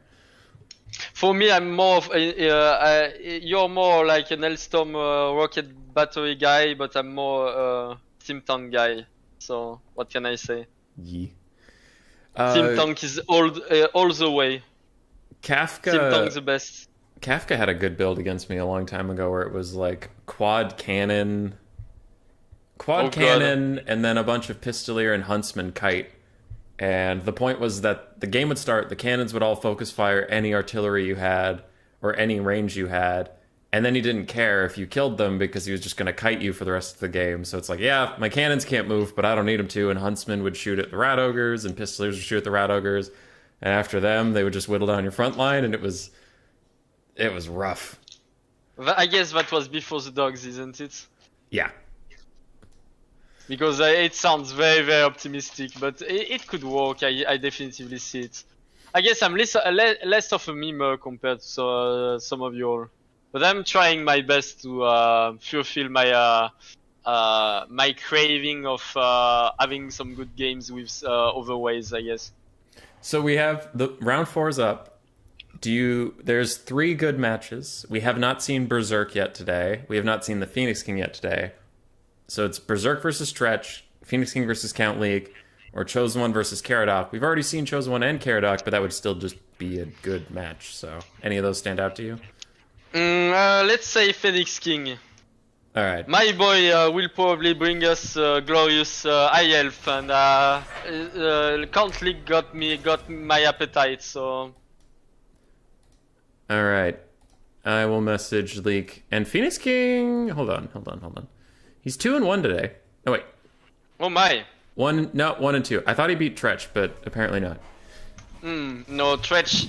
Just saying, Tretch. It's very bizarre. But every time he's playing with me in trainings, he's having like mental seizures.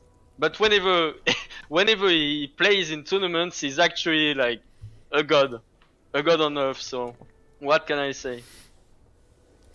Somebody made a lobby called Human Boy as best YouTuber. That's interesting. Who is Keytars and where can I find him? I don't know, but he was just in Count League's game. League's game. He's all right. All right. Where is Count League's game? He's probably going to be Little League versus something. Or did Phoenix King make it? I don't know. I'm helping Jellyfish find his opponent. Oh god. Anodin is sleeping on the job. Oh, Jellyfish isn't in your guys' server. Okay, that would explain why he's having a hard time. Okay. Can I invite people? Yes, I can. Invite Dr. Jellyfish. Boom. Sorry, I'm probably stepping on Hanniden's toes because I'm trash. No, all good. All good. He's on it, I think. No. Yeah, I'm just... I'm used to answering questions, so someone asks me a question and I'm like, this is my problem now. It must be actually, it must be actually very, very stressing to do what Anodin is doing right now, because he's basically answering our needs and trying to do his best in less than in a 5 minutes window, you know. Yeah. So, lobby's up, by the way. It's Little League versus Big Bad Phoenix. XMT, dwarves require no skill. Alright, Phoenix King. Alright, okay. Listen here. Dwarves require a lot of cavalry, never mind. A lot of never mind. Monstrous infantry, never mind. Flying, never mind. Okay. I see. There's some controversial takes in this stream. Well, we must watch his game because he seems to be talking big today. Yeah. It's an XMT Civil War, Count League, and the Phoenix King. I need to see the builds, but I think it's gonna be interesting to watch. Yeah, I'm gonna message Count League 100 times and tell him to change the map. map. If I ever see Altar Vault into Darkness again, even for a second, I'm gonna lose my shit.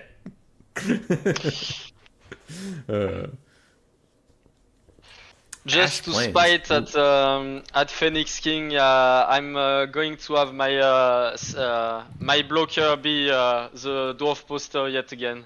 Good. Shomu's boss. Duskwatch Plateau. Now that is a based map. Just hills and forests. Oh god. Did you see my video on how to make a Warhammer 3 map?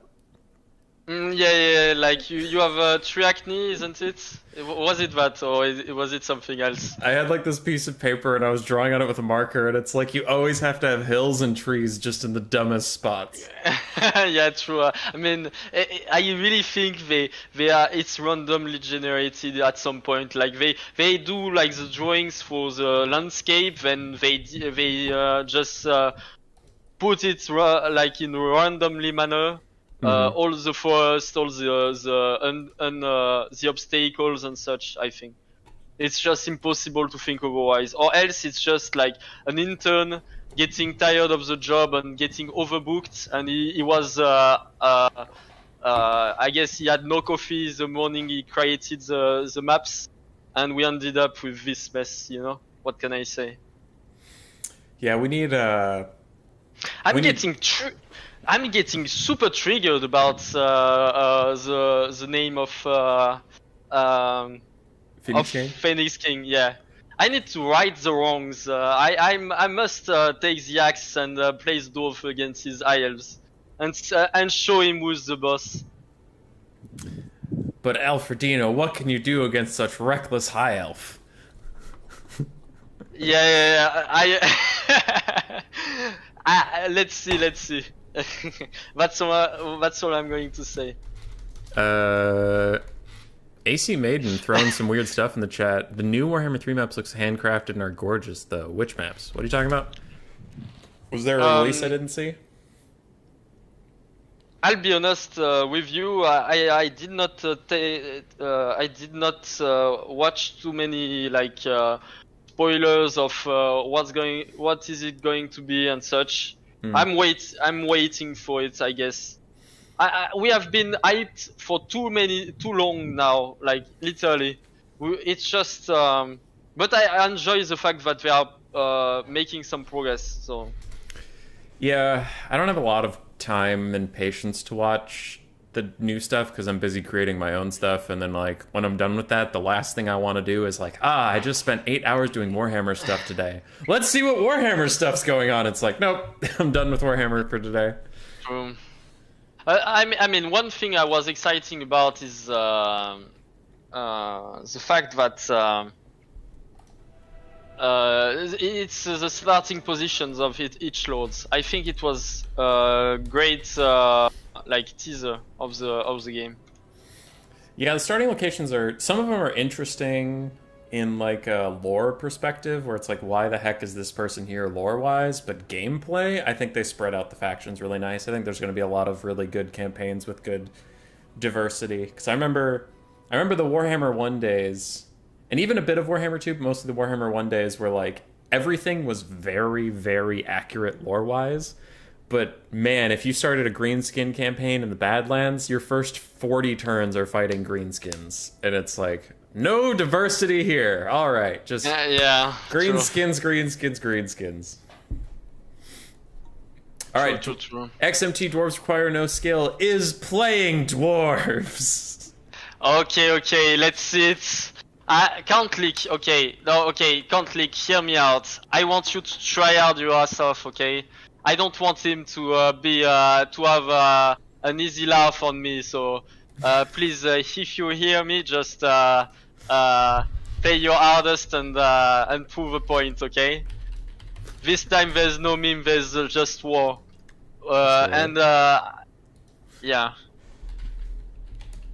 Make him regret the fact that he has no micro on his dwarf, okay?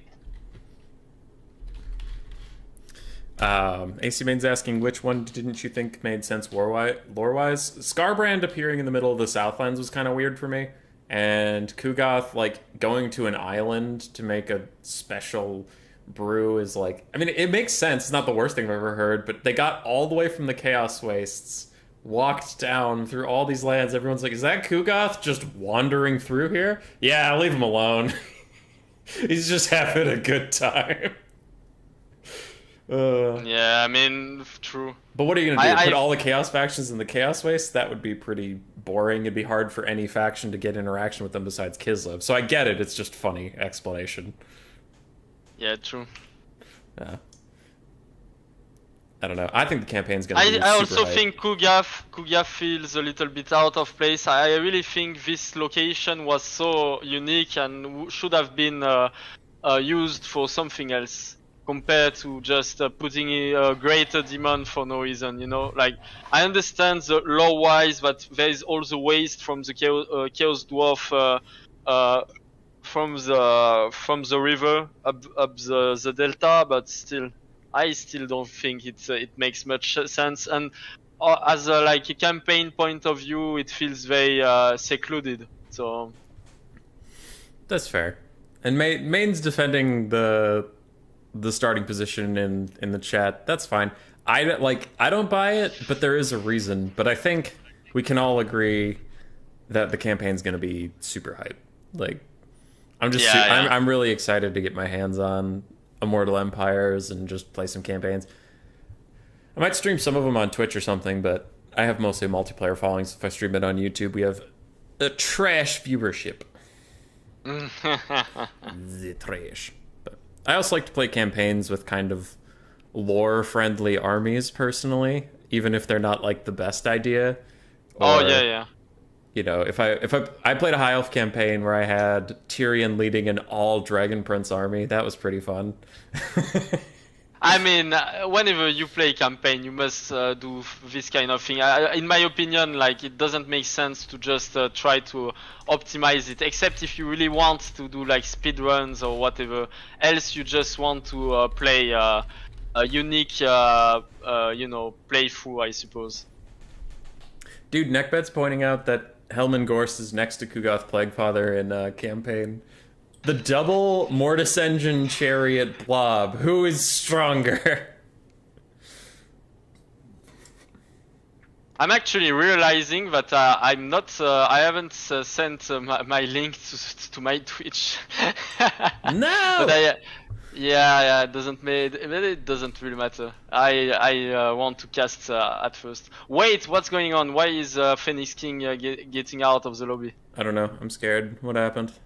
Also, Hanadan's I have announced no your idea. stream somewhere. I will find it. I'm not sure, but I don't really mind anyway. We.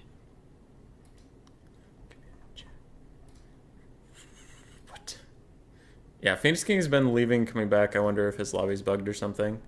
We all know the infamous Warhammer 2 lobby bugs. Okay. It's gonna be a tough one for Conflict. It's gonna be a tough one. I'm looking at his build. I don't see what you mean. I think it's fine. This build looks fine to me. I guess it's an XMT conspiracy. I'm pretty sure. I can't think of other things. They have some hitman on me, and if they can't bring me down this way, they will just shame me by proving me wrong every time. You know. Yeah. Well, I think your reputation in the community is pretty unassailable. I think you'll survive this blow. Yeah, but still. I see. Oh no, God. Oh my. Okay. I can't leak. I'm fully behind you. What can I say? All right. All chat. the eyes are on you. I want Count Leak in my team now. Next time there's a 2v2 tournament, I'll ask him to play a couple of the tournament with me if he wants to, because I think it's gonna be great. Looking at his builds, it sounds absolutely hilarious to play with him. All right, I spam my chat with the link to the Alfredino stream. No, you don't have to, human boy. I don't feel, have to, but I want to. You deserve this. You're the greatest caster who was ever born. All right, okay, we're getting let's into do the game. it. Dwarves and high elves. So. Oh, Prague. Okay. I really like this map. Although I must say, I start to believe this map is not really balanced, because there is a slide, and probably the guy on the upper ground will have bonuses on the guy on the lower ground. But I could be wrong on this one. Maybe it's a little bit too flat to have the bonuses of being on the upper ground, on the high ground. I mean. Yes. Also, remove your blocker. Oh God! I don't want to see those dwarves anymore. Look at them angrily looking at you.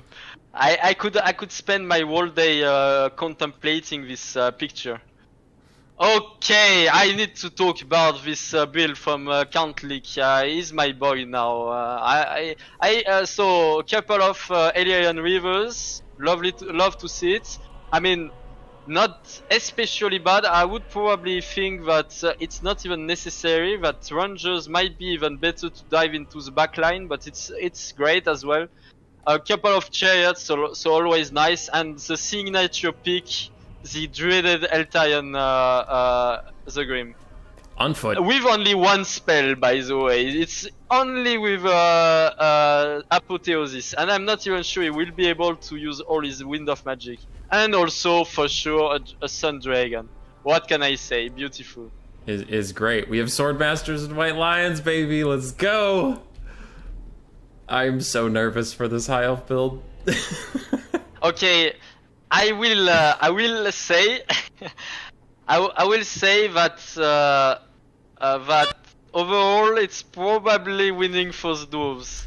A lot of people say this matchup is heavily favored for the high elves. It's actually favored for sure, but you have to work on this matchup in order to pick high elves against dwarf.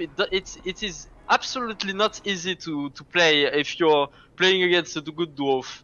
And I think like in the clan we have some dwarf players that are extremely efficient at it, and it sounds very scary to play high elves against them if you do not know what's going on. Go for the dwarf army. So for the dwarves, the very skill-intensive dwarves that Phoenix King definitely is not memeing on. He has a frontline that spells Dowie, made out of Longbeards and Miners of Blasting Charges. He has triple cannons, quadruple slayers, including the Dragonback Slayers, and then Thoric Ironbrow, everyone's favorite lord ever. And yeah, that's the entire build. Longbeards, Miners of Blasting Charges, cannons, slayers, Thoric. And he spelled out Dowie with his army and then crossed it out with slayers. Yeah, I mean, what can I say? But he is a true shot only if he stays with this formation, or else this doesn't mean anything, you know? We'll see. Oh god, he's actually... Okay, Phoenix King. I mean, good on you. He started the game with that. Oh god. I would have loved a counter attack, a counter psychologic attack from the conflict side with high elf crossed from his side, but I guess he's not going for it. Alright. Swordmasters and White Lions, if they can get into melee without getting murdered by blasting charges, they actually do pretty good. And the Dowie formation is now spreading out. Slayers are returning to their backline positions, but this is not a Dwarven box, which means the Illyrian Reavers could actually find a way into the backline on the cannon crews. Maybe. I mean, looking at the number of Slayers, it's gonna be hardcore difficult. But on the other hand, if basically the only thing Countlick has to do is to wait with his chariots. He needs to wait a lot and kill all his front line with the infantry. And he waits with his chariots, because until a long time he will not be able to do anything. He needs to wait with his cavalry as well, probably. Looks like they were thinking about taking a charge, but instead are backing off. The chariots are unharassed by the cannons. Look like the cannons are focusing on swordmasters, which is okay, but they won't do that much against the infantry. So overall, the High Elves can be kind of happy that their chariots can get one shot on the way up here. Hopefully. Why do we have a poll for tea and coffee? Just cuz. I mean, it's well played from Countlick's side for now, because he's basically waiting, he's taking his time, and his chariots are left unscathed, and it's also the case for all his major mobility pieces, so what can I say?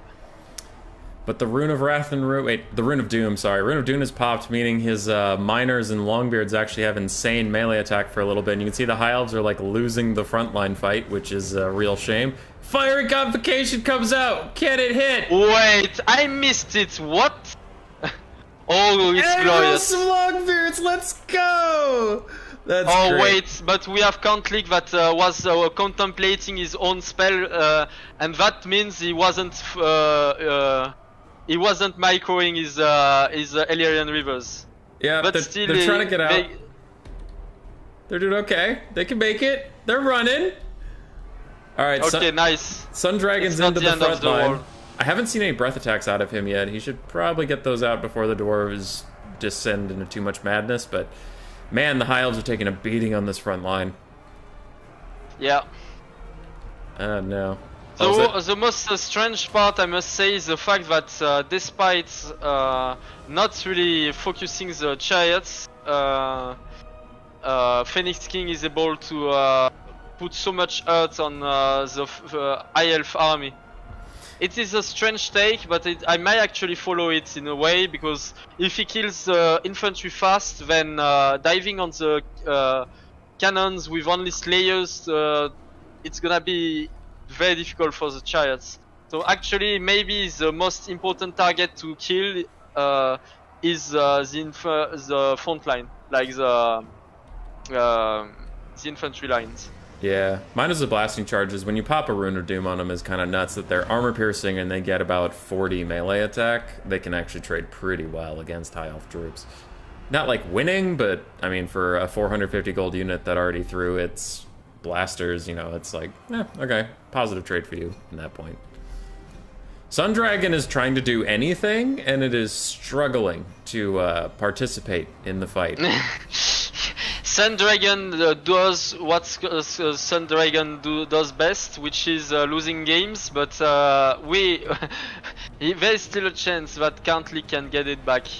My main issue is I don't see a way for him to kill Thorgrim, except if Eltarion plus the Sun Dragon is on him, but I also do not see a way to kill the Slayers efficiently now.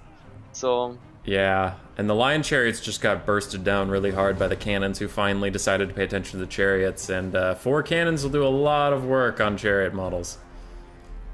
That's why I generally tend to believe that the Rangers in these matchups are a little bit more interesting compared to Illyrian Rivers. It's very debatable, I suppose, but whenever it comes to diving into the backline of your opponents, you have so much more speed than your average infantry units with the Rangers that it doesn't really matter in a way.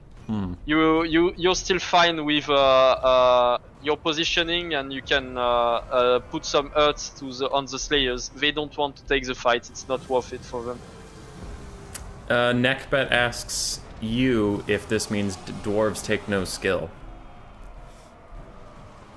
I mean, don't push me too much, or else I'm taking every one of you on my dwarf against high elves. Good. I'll show you that it takes more than that. Yeah. But I guess, I mean, basically, I would say that it's simple. It's simply because of the Sun Dragon being what it is. You know, like how much does it cost? It costs 1700, and you have a Sun Dragon that does 300 in total in value. Yeah, unfortunately. Also, Foot Eltharion is struggling. He has no. I mean, he has some armor piercing, but not a majority armor piercing versus Thoric, who is almost entirely armor piercing. Neckbet still has a point in a way, because strangely enough, I don't think the army of Phoenix King is full-fledged. Like it's not the full. It is not as its full potential. I would argue. But it still works great. So maybe the Dawi are just absolutely like you can play them on autopilot and it will work fine. Maybe. I guess Pantalonad will have to fight for it and prove that everyone is wrong. Dude, the cannons get off of their mounts to charge the Illyrian Reavers. That is Dowie courage right there. Oh god, did you see this dragon breath, by the way? Yeah. It went all on the chariots, if it wasn't enough. There's a giant pile of dwarves, the dragon's like, chariot. That's great. I'm dead. Oh my, Phoenix King is playing with his food right now. He wants to let Eltarion out of the... So he can blast him, I guess, with the cannons. It does look like that. Victor Kovac saying Atharion with the largest lance of Oath One has no AP or anti-large. Yep! That is a weird choice. That is a weird choice. I mean, you know what? I think it's more of a javelin instead of a lance, you know. And I could see him throwing it if anything, because it's so useless. Like, why not just try to to make use of it in another way, you know? Yeah. Hank Cyrus pointing out that Sigvald and Queek both lose 1v1 versus Thoric. Thoric's silly. Thoric is a weird lord. I wish Ungrim was better. Ungrim Iron Fist is my probably favorite dwarf lord, like, visually, but I really struggle to make him pay for himself most times. I think Beliga also way the cheapest, the best, and you're fine if you really want like a very meta lord. What about Thorgrim Beliga is Grudgebearer? the true child. True child. Thorgrim Grudgebearer. Alright. The dwarves, looks like they're getting tired of playing with their food. They are now going to charge in. Rear charge of the Land Reavers knock them out, and army losses will be coming along any second now. There it is. Mm-hmm. And the dragon did fuck all, I suppose, but still. Eltarion did 800. Wait, what's going on? Let's go, Eltharion, the true carry. Yeah, good job, good job. I mean, Eltarion doing 800 is quite strange, but could be a thing. I don't know. Maybe the fiery convocation did all the damage. I don't know. The Sun Dragon did 700 and was left unscathed like for the whole game. But it did about as much as the Chariots put together, so it means Chariots bad, Sun Dragon good. No, I think the Chariots just really had a tough time getting anything done for some reason. Yeah, I mean... Yeah, his Chariots in this matchup can be a little bit deceiving, I would say. It's a little bit of a trap. I think they are important, but it shouldn't be your main piece to pierce the front line of the Dwarves. And I could argue that it's more about the infantry putting work than the Chariots. The Chariots are just here to, I guess, punish the Dwarves if they don't have like 3 cannons. And Phoenix King did, so props to him. And that was the last game of this round, so as soon as they register the scores, we should be moving forward. Hopefully there won't be an awkward delay between these rounds. The only player we haven't seen today looking around is Berserk. We need to see him play. Yeah. Do you know the guy? Yeah, Berserk, he's cool. He's a cool guy. Introduce his name to me. Introduce me his legacy then. Berserk is a newer player. He popped up in Warhammer 3. His builds are normally a little off of what the true meta would be, but his micro is really good, so he usually tries to carry it through that. Okay. From what I saw, I mean, I saw a lot of him in Warhammer 3, so I don't know what his favorite factions in 2 are, but he played a lot of Khorne, played some Nurgle, played some Ogres, so seemed to like rushing more than defensive play. But Okay, interesting. We'll see what faction he will end up playing. versus Chosen One. Chosen One back again. Oh my. Sorry, who? Who is this guy? Chosen One? Chosen One versus Berserk. Chosen One's some scrub. I don't know. Yeah, I don't know. Never I heard don't of know him. Berserk, heavy favorite. But I'm excited about new players, and Berserk seems like a nice guy. I've played him a couple times. I can't find the lobby, by the way. It's just Chosen One's lobby. So Chosen One decided to not call his lobby Chosen One, which is strange. I think it's just Chosen One's lobby. I don't Oh, remember. never mind. He did. Yeah. Alright. I bait him into archery and soft none him. Didn't see who's I don't know Chosen One, but it seems quite conceited, isn't it? Yeah. And I think a lot of people like to say his name with a high-pitched voice for some reason, so... Yeah. Oh god. It's so hard not to do that Turin meme every time I see Chosen One. Alright. Berserk versus Chosen One. Then we have 2 more rounds. So I'm gonna put my screen over on the challenge page. Currently, so this tournament, we haven't talked much about the tournament in general. It is Swiss format, so as we're going down, it's like your wins and losses. You don't get knocked out of the tournament, but it keeps track. And so far in the lead, we have Tretch, Berserk, and Chosen One are all tied at 3-1 and 0. I mean, you can't tie, so 3-1. Yeah. So this is actually this is a tie for first place match right here. These guys are competing to see on top. I want. It's gonna be interesting for sure. Yeah. But we are waiting on Berserker, it seems. Yeah. I guess Berserk is not showing up because Chosen One is threatening him. As per never usual, mind. But he's here now. All right. Tretch gets the fight count weak this round, so Tretch is going to go to 3-2 here pretty quick. So this is the fight for first. There's no way Tretch is still tied for first after this one. It's impossible. Yeah. Aside from that, Phoenix King, Dr. Jellyfish, Caradoc, and Ketars. I just realized Chosen One knows me too well, and he hasn't picked up anything like any factions or any army, or because he knows that I didn't put the screen block on. Whenever you have to take care of your opponent, but also of your caster, you know, like it's the next level. You always got to know the caster, too. Thankfully, I don't forget the blocker much, because my chat will yell at me if I leave it up for even a second, even if it's intentional. Thanks, chat. Your violence only makes me stronger. How's the vote going for coffee versus tea? We have 72 votes, and tea is up 62% over the 38 of coffee. Take that, coffee. Wait, what?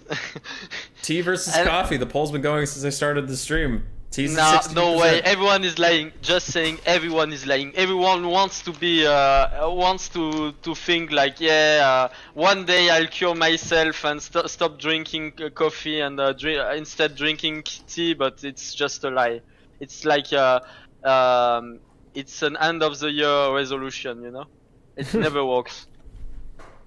Blocker up, take down the blocker. I will not reveal Chosen One's build because he doesn't even have the Fey Enchantress, alright?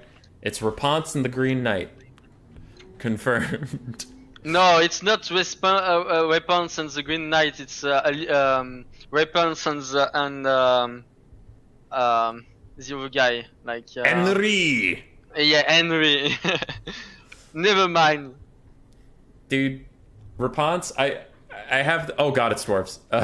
We'll get back to that, but I have this thing on the channel where there are lords that are memes that are fun to play because at least they're viable-ish. They're not strong, but they're viable. Rapunce and Queek fall into that category of memes that aren't even fun to play because they're so bad they just make me sad. Every time I take Rapunce, she's my favorite lord in campaign. I love her voice actress. I love all that stuff, but every time I take her into multiplayer, I'm like, this was a fucking mistake.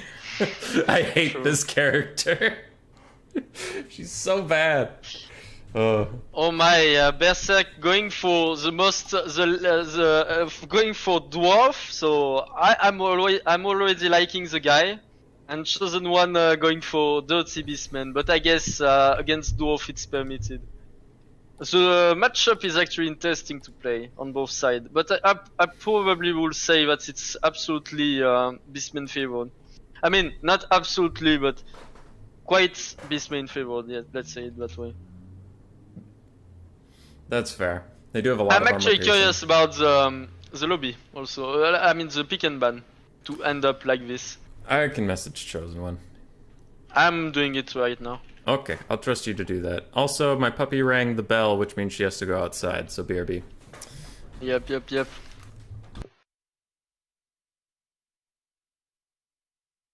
Ay.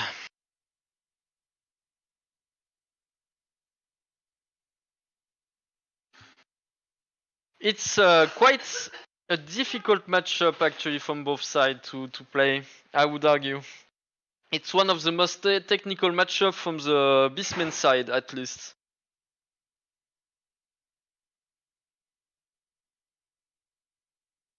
I like what I see from Chosen One. We'll see the composition of Berserk.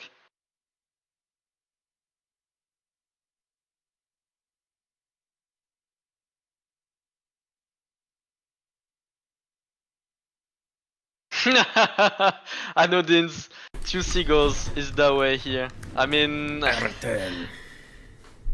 what about Anodin saying 2 seagulls is that way? What do you think, human boy?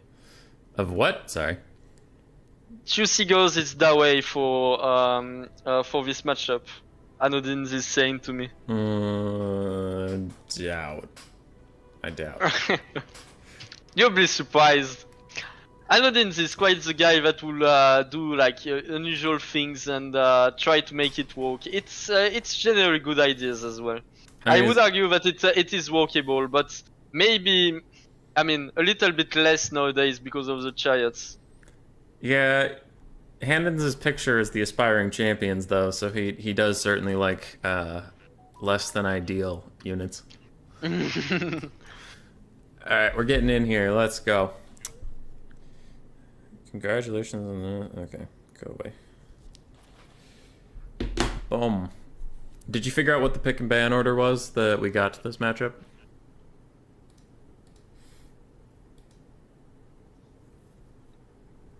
Sorry, was it for me? Yeah. Did you figure out what the pick and ban the bans were to get us here?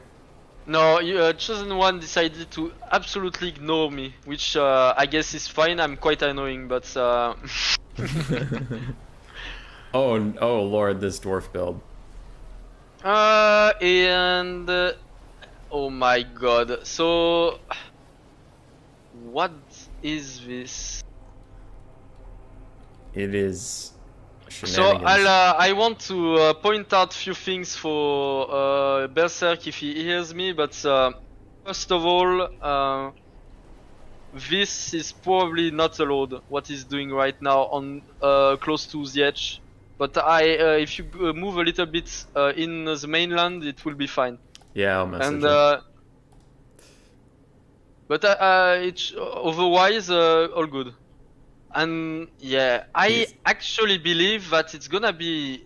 I'm rooting for. I mean, Berserk is gonna probably have a field day with what it took or what it takes right now. Yeah, he moved up a little bit from the corner. I'm checking the range right now. Ironbreakers have 60 I mean, range. what I just don't want to see is units of this men getting going directly to the white lines without having a possibility of getting back with the more, I suppose. But I guess it's fine right now. He has enough room to maneuver, so we are fine for now. Also, Chosen One's pointing out that his model count is 296, not quite 300. How do you want to handle that? I guess it's a redo. Let's do it. Okay. I don't want to be too harsh on the guys that are joining us and playing the tournaments, but rules are rules, and in this case, you shouldn't do that. Like, you should have a look at your model count. You just can't expect it to work. So yeah, Hanadan said he's on it, but Chosen One messaged me and said that's below 300 models, but whatever, I'll play it. So I don't know. Okay. It's not a super serious tournament, so I think he's just no. That's why. No, like the thing is. I have a theory behind how to make how to implement the rules.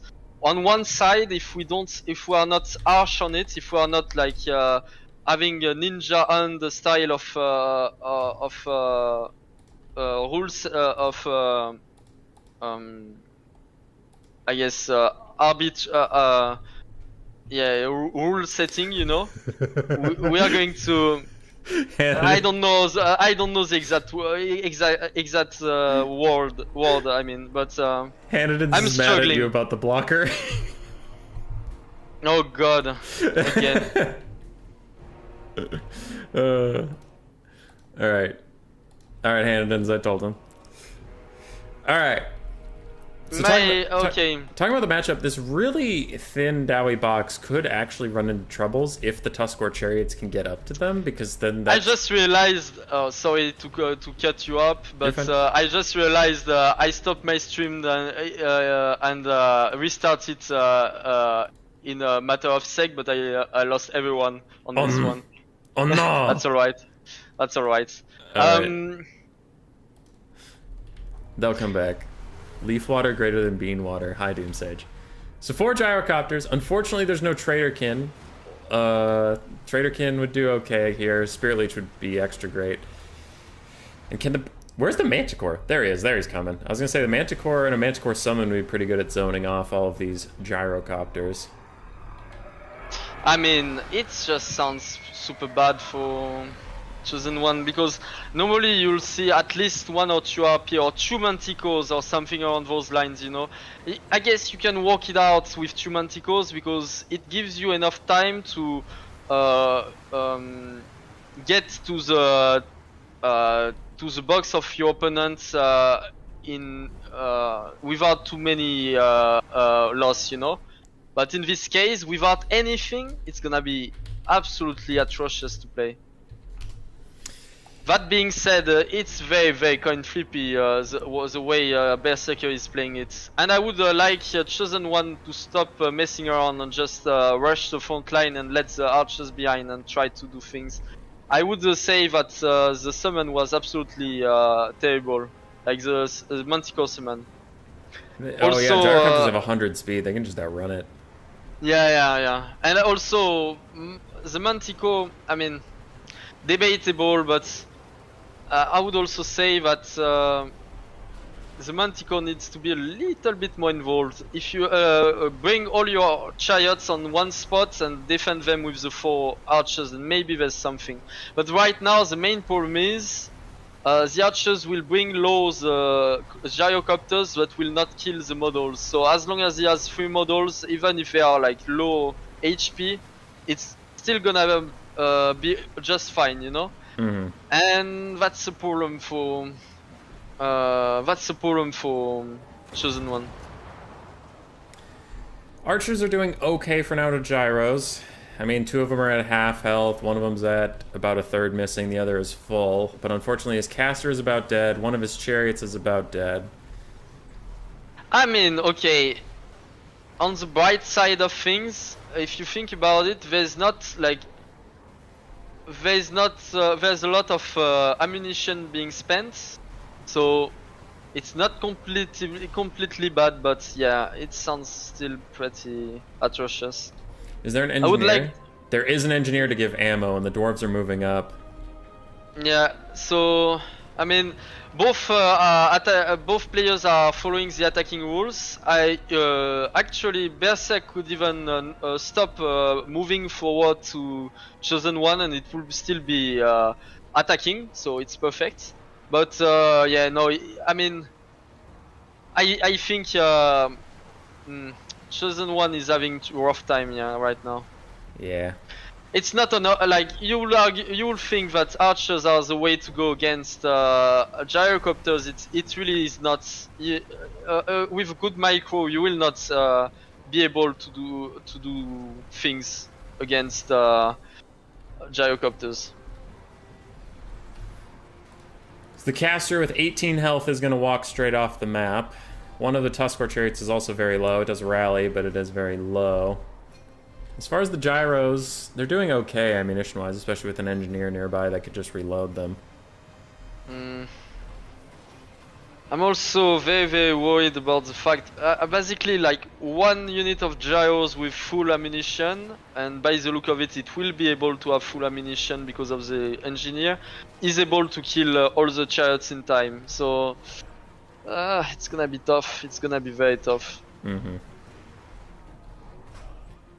Dwarfs still moving up slowly. They're coming. Yeah, I mean, good on him, good on him. Yeah. I mean, I get the hard decision the Beastmen have to make, but I agree with you that they're not winning this fight, so just, like, get into the dwarves as soon as possible.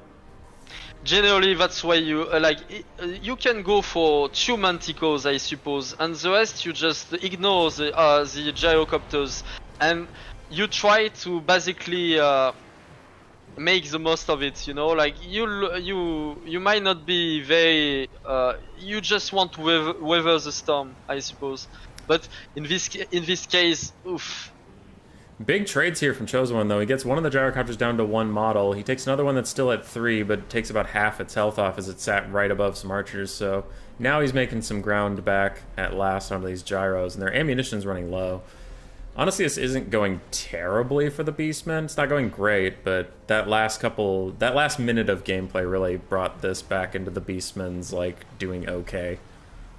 I would say that it's probably already doomed for Chosen One. I don't want to spoil it, or I don't want to be pessimistic, but in this case, I really do not see the way for him to actually kill the Iron Breakers.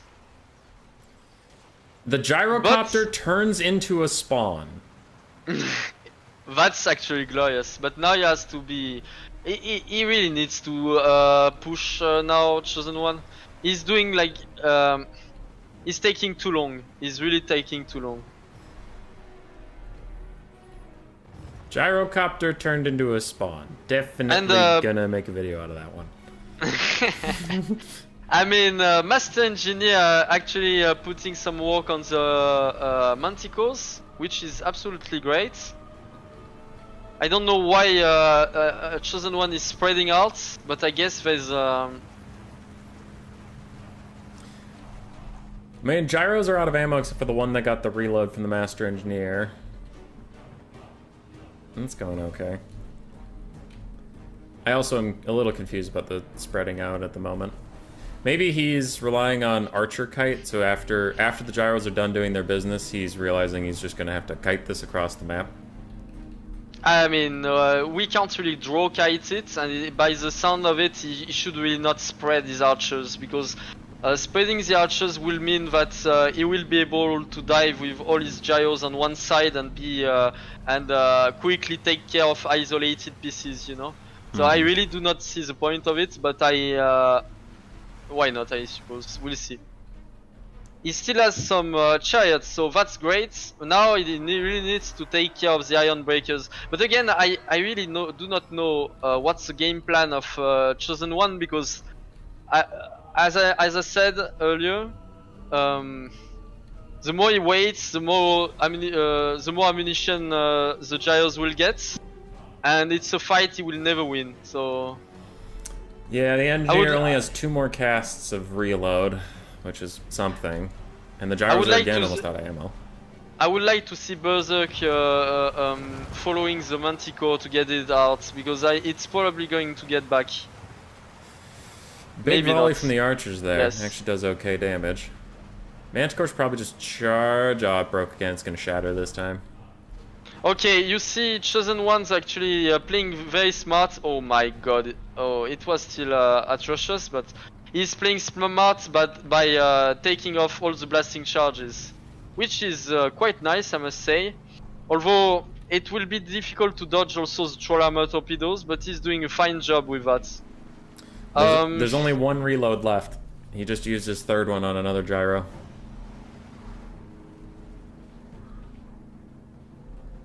Okay, so the only thing left that is important to take care of now for the dwarf are the chariots, basically. I'm actually curious if he will be able to with what's left with his ammunitions now. But now, as I'm saying it, the main issue I see is that Iron Drakes will probably take care of the chariots, except if he's really on point with dodges. But I do not know.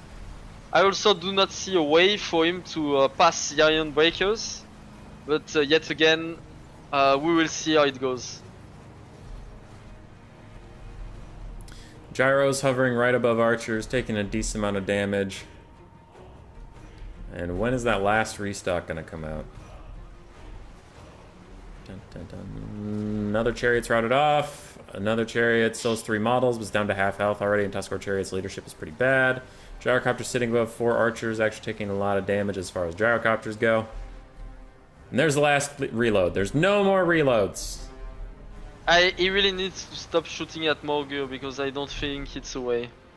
I also I have few hypotheses for like how Chosen One decided to pick his army. I think he was it could be also Gambit, like thinking that going for gyros it's a little bit of like madness. Because technically it's very coin flippy. So you are coin flipping it yourself, thinking that it will never happen to you, I suppose. But or it's just that he forgot. One gyrocopter's maybe going off the map. It has positive leadership, but it just routed, so maybe it's gonna rally. No way it goes all the way off the map. Oh, it does! Very nice for Chosen One. It had some ammo. They still did great. They still did great, I suppose. Yeah. Alright, the gyro that still has ammo, it has like 1 volley left. It's very low. Honestly, I would just let it shoot its volley. Stop wasting your ammo on it because it doesn't matter. Yeah. There, it's out of Chosen ammo. One. Okay, I have some secret things to say to you. I think Chosen One in his heart is a dwarf player because he's really stubborn. And he's really good at that because when he has a dedicated idea, he will follow through it. So you see, he has been able to shut down the gyros despite all the odds, basically, and it's actually working great for him. If he can kill all the gyros, it basically means that there will be nothing to chase the things that are routing off the map. Alright, Berserk does have to move now, though. I think it's one of those tricky things where the Master Engineer is shooting, and I think he thinks that's attacking, but technically it isn't. No, he has to move, but he doesn't have to break his formation either. He just needs to move. Yeah.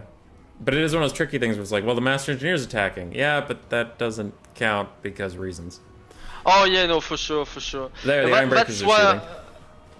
That's an issue that is clearly it's clearly why domination mode has some advantage compared to land battles. It's that there's less blurred lines when it comes to whatever you can do and whatever you cannot do, you know. 100%, yeah. But that being said, it's also why we are trying to see like to seek new rule sets and like experiment, I suppose.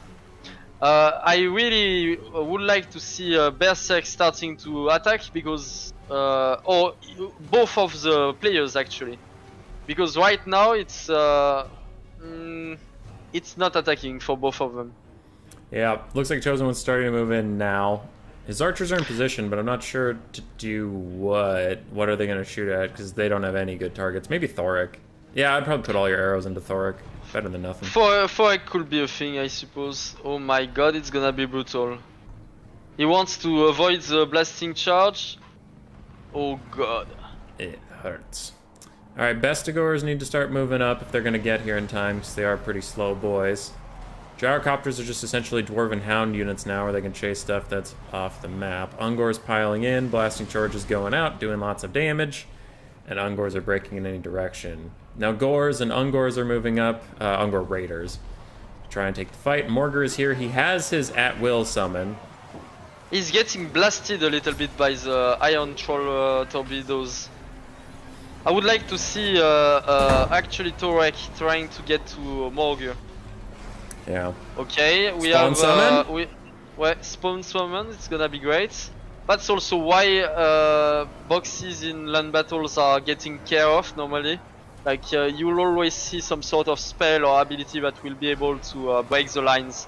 That being said, that's also why in Warhammer 3 it's less of a thing, because you see less of those spells and abilities that are able to. And also there's a lot of actual abilities that are encouraging the blobs. So. Well, Chaos Spawn are tearing apart these Ironbreakers, actually. Yeah, back to the game, it sounds actually not bad at all, I must say.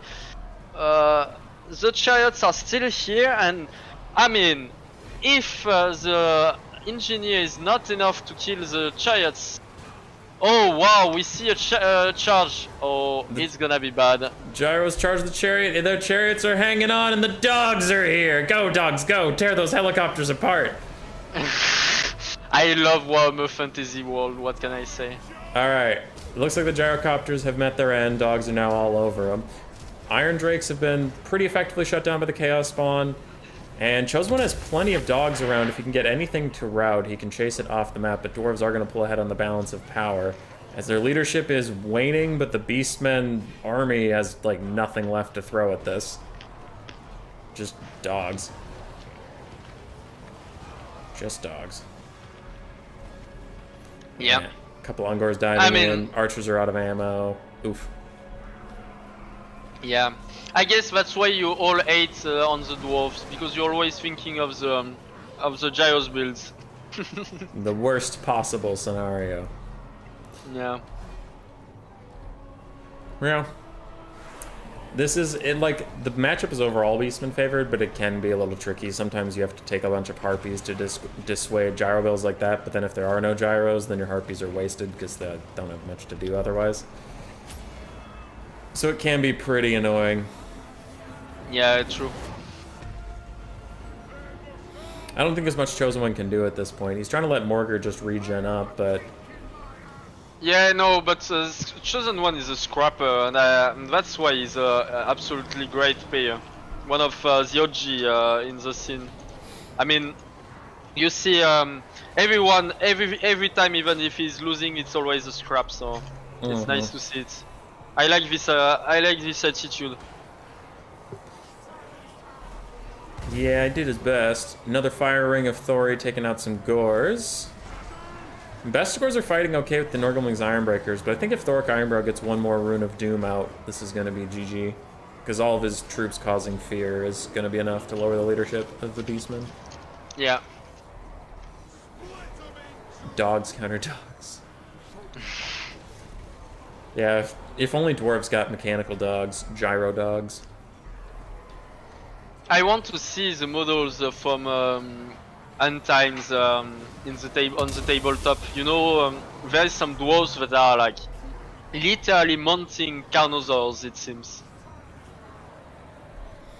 It's literally that in the end times on the tabletop you have like dwarves that are Slayer's dwarf, I suppose, that are mounting dwarf the dragon. Yeah, Earth dragon. Sorry, yeah. Which like interesting looking model. But I guess I like my dwarf the way they are, which means like without mobility, without much, but with a lot of gauges to settle.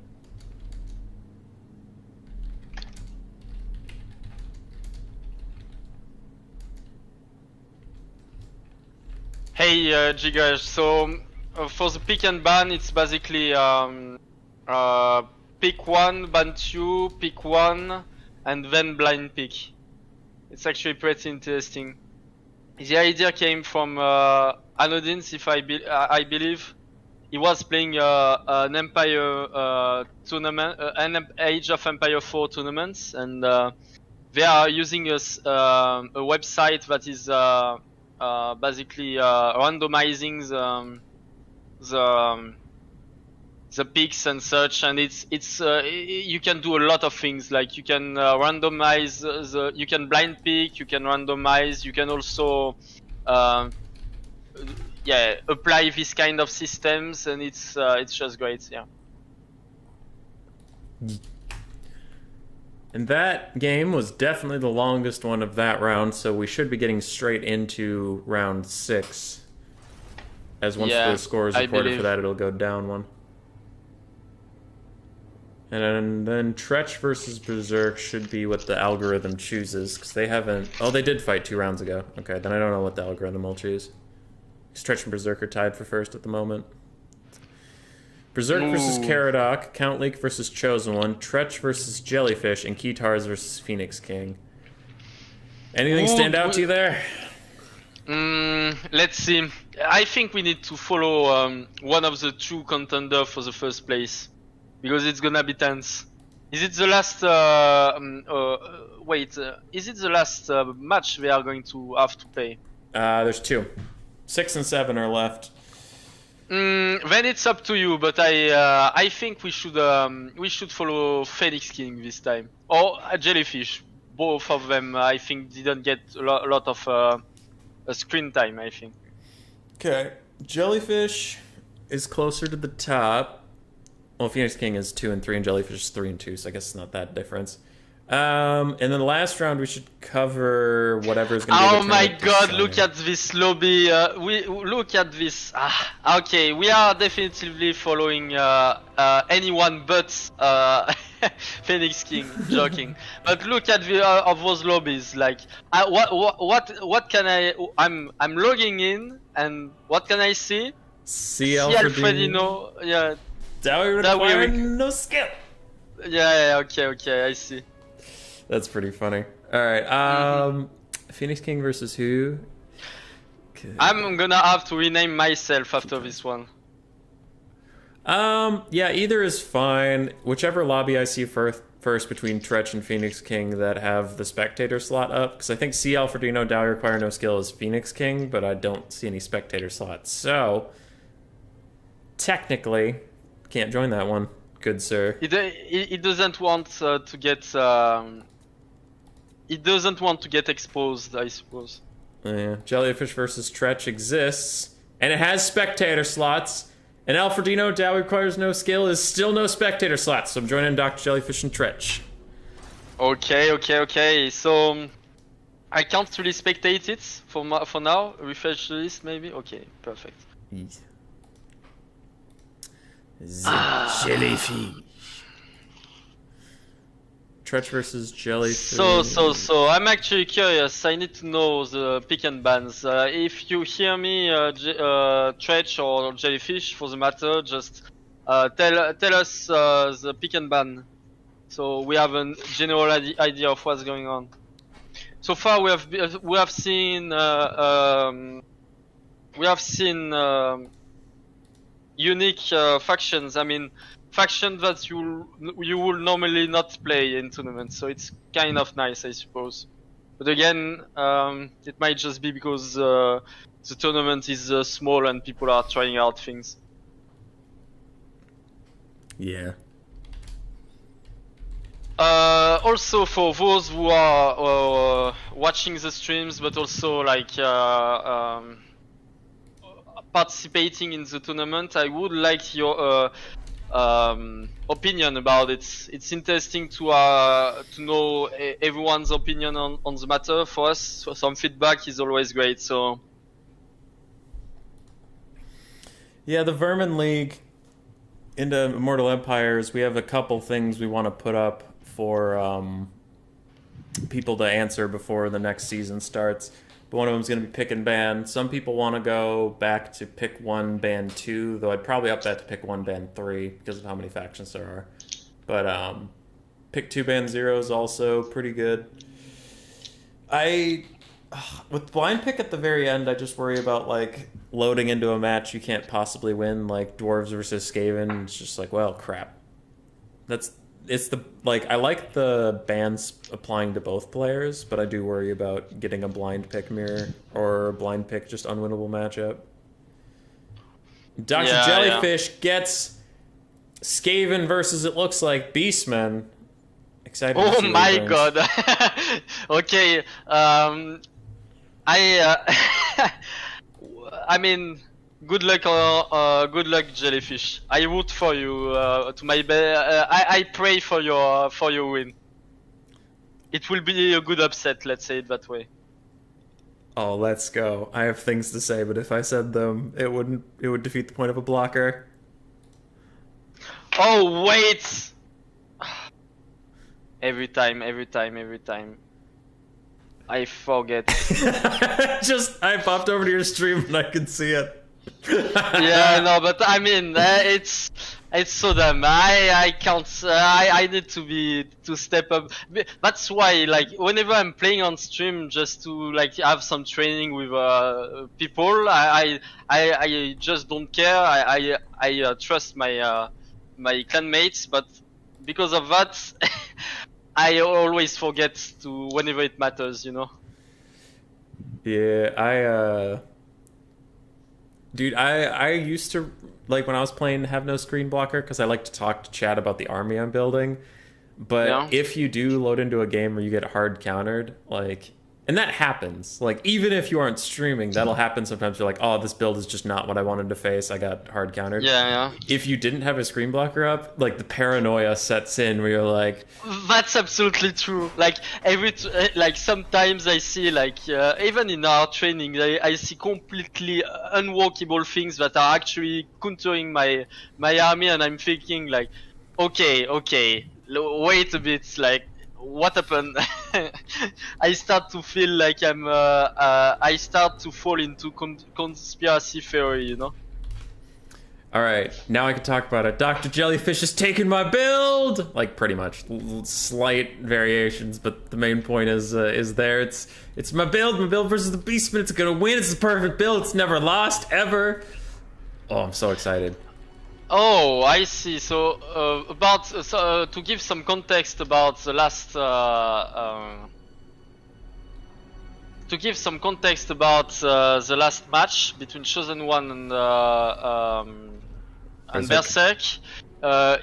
Chosen One banned Vampire Count and Dark Elf, and Berserk banned Lizardman and Skaven. And they ended up in that, which is absolutely fine, I suppose. It sounds okay. So let's talk about the two sides. I'll go. Hands tells you to remove your blocker. Oh God. I need you, a human boy. I'm just the elder guy in my retirement home that is just getting carried by his grandson. You know, like. Yeah, you got this. Yeah. All right, I would like to talk about the Skaven build if possible because it is. Yeah, go for it. Take. Go for it. So double assassin, they both should have rival high talisman, and they do. This slows down the beastman advance, like I was talking to Alfredino about before, why I like the council guard in this matchup. Same thing with the assassins. All you want to do is slow down the beastman's tempo and really ruin their timing on everything. Gracier of Plague with both summons slows down the beastman moving in. I sometimes take the Gracier of Ruin for the leadership debuff on his lore passive, and then with the aerial net for the manticores. We have some slingers to help deal with Spawn Rush, a front line of Storm Vermin Halberds, and the Council Guard. Clanvolk and Tail Slashers also have surprisingly good leadership most of the time, so it's all about the front line not breaking. One Poison Wind Mortar to harass Kite or Archers or anything like that, and aside from that, Skaven Slaves and Rat Ogres. It's a pretty nice build, really gets in there and scraps, and the Gracier is going to have to avoid Torox like the Plague. I mean, why not, I suppose. I'll be honest, I'm not very confident about it, but who knows, we'll see. And from the Tretch side of thing, so, I mean, very usual, couple of Santigos, couple of Chariots, a Brave Shaman of Wild, so it's gonna punish the Storm Vermins pretty hard, and it's also very good against blobs in general. Two Manticores because it's the bane of the Skaven existence, and a couple of, like, the lines are, he has, like, bunch of infantry, Ungors, I suppose, yeah. And Ungors archers as well, because it can be a little bit threatening sometimes to kill a Doom squad. So having something to poke at is to poke with, I mean, is always great. And for sure you play Torox in this matchup. I mean, Torox is a beast and probably needs half of the Skaven army on it to be killed. So. Yeah, I do see a lot of Morgur from time to time for the spawn summons, but I personally do think that Torox is a little more threatening. And no Chaos Spawn at all for the Beastman army is interesting. They're quite good against Skaven, but the Skaven Slave Slingers will not go to waste. For only 225 gold, they're still pretty effective at shooting anything, and they'll usually get their value back. I think it's actually important to have them in this build, because if he gets like Santigos with throwing axes, which is decently common in the matchup actually, the fact that you don't have anything to counter the poke will just makes you end in a super disgusting kite. So Oh, I like the aggressive play from. Wait, what is he doing? Yeah, okay. He baited the summon. That's great for him. Summon can bounce out and fight Smungor Herds for a little bit. Poison Wind Mortars have to pull back to inside their formation. Like, putting them in the Vanguard gives them a couple extra volleys, but now is the time where they need to get back inside. Good hits on the Centaurs. Yeah, that's good. I mean, yeah. It's Tretch is doing fine, I think. I don't know. Main issue for me is that it seems like it's gonna be very, very difficult to protect the wind mortars. One Manticore is pretty much down. It's surrounded by Rat Ogres, so it should be taking a lot of damage. It surprisingly isn't, but it should be. And the double assassins are onto Torox. If they get the Council Guard's help, that'll be good. I want to see a charge, the Sentigos on the Ogres, but I suppose it's not gonna be a thing. I don't like this Manticore diving in on this. I would rather prefer to see it on the Poison Wind Mortars that are in frontlining right now. There's a little bit of a lapse of micro from Tretch parts because he's not flanking well with on the right flank, but it seems like he decided to do something about it. Manticore is taking no damage while being surrounded by Rat Ogres. That was brutal for the Skaven. Yeah. That is some unlucky stuff.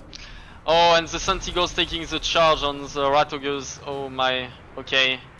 I mean, the Skaven Slaves, I think, did okay. Like, yeah, they already did their value.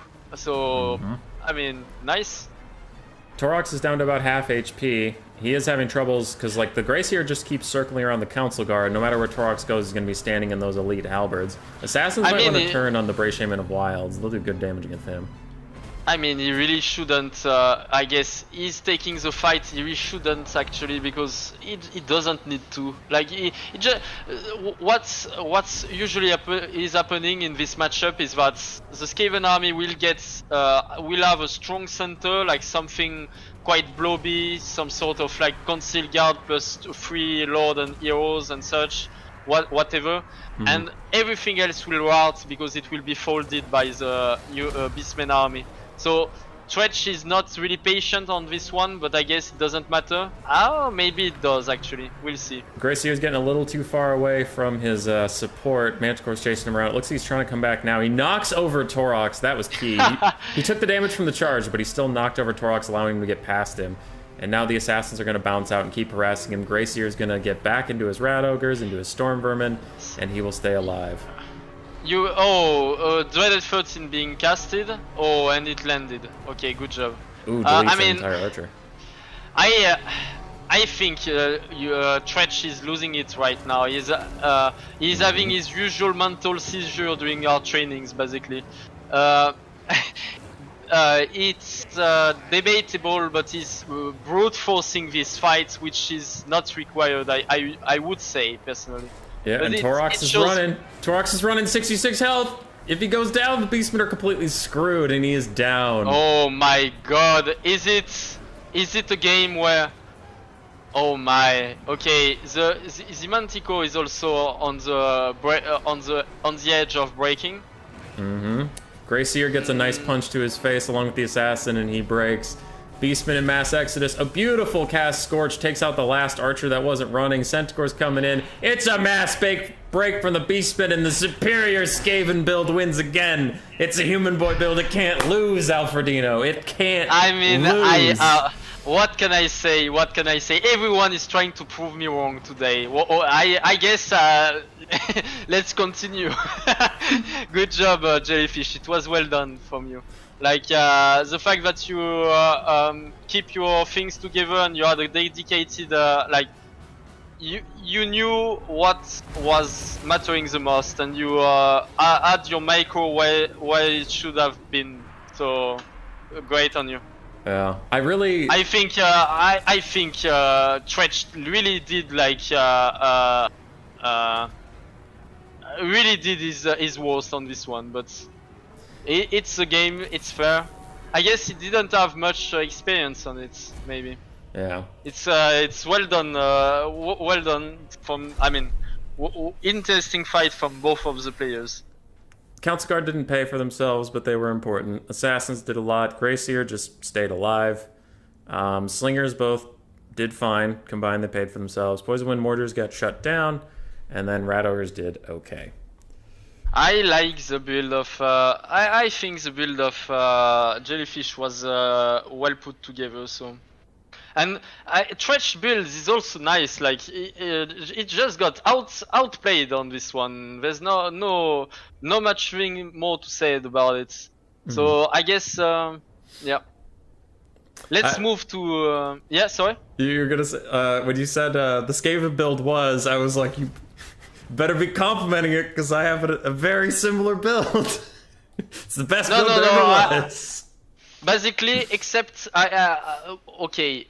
Let's talk about the two builds. Probably, in my opinion, the Storm Vermin, the regular one, was to drop. And I would also argue that if you drop this one, I would also drop the mortars, and I will get two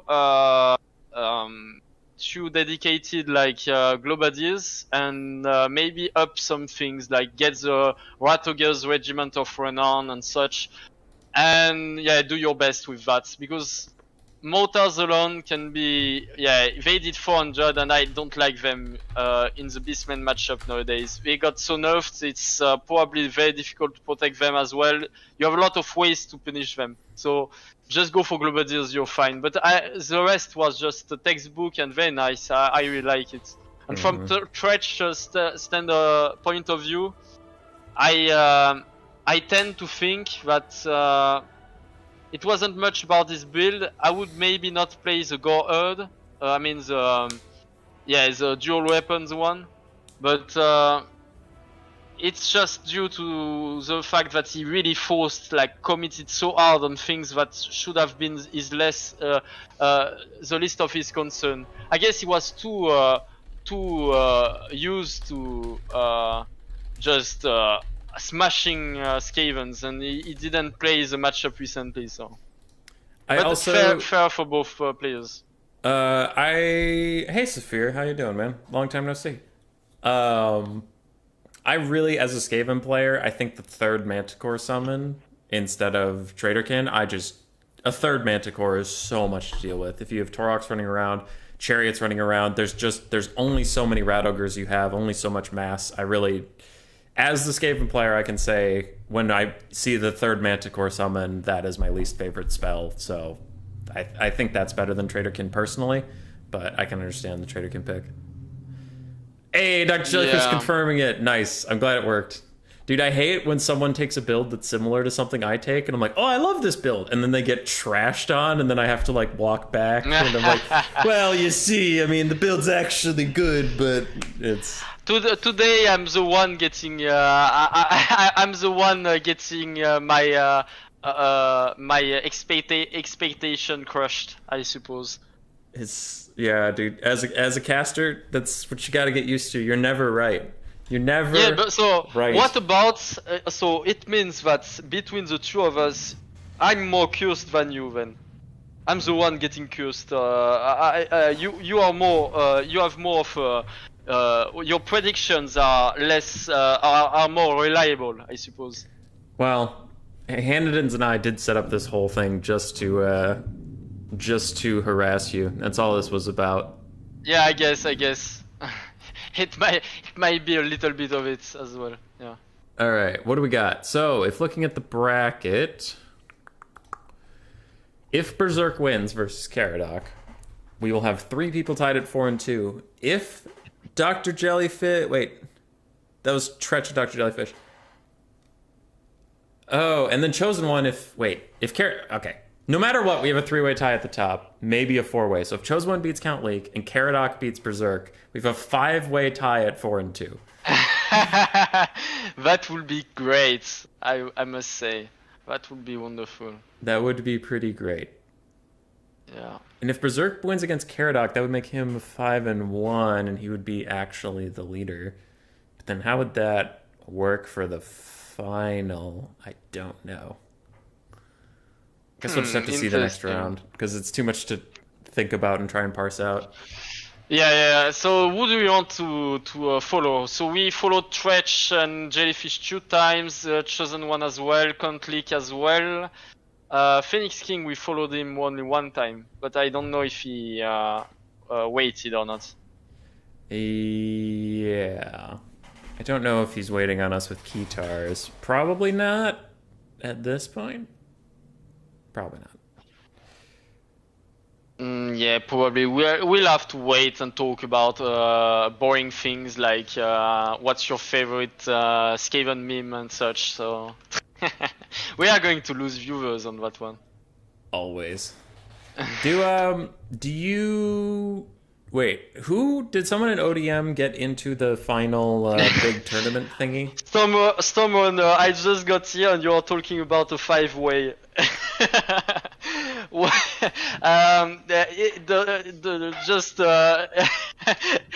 What can I say? We are Skavens, Stormrunner. We have twisted minds. Yes.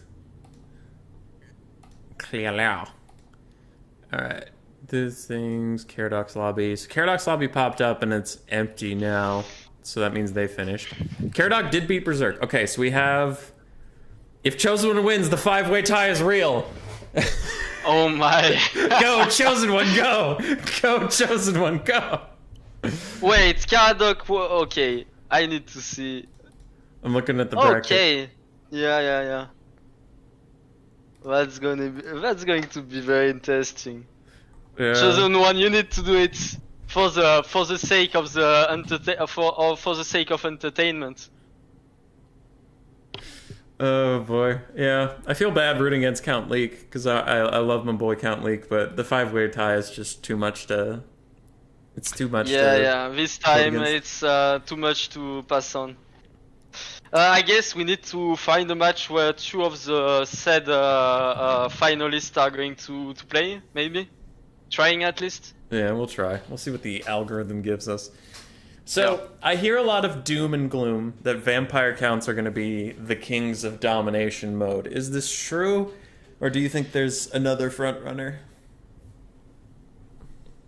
Because I worry that zombies are too slow. Like, people talk about zombie spam, but summons don't have any capture weight.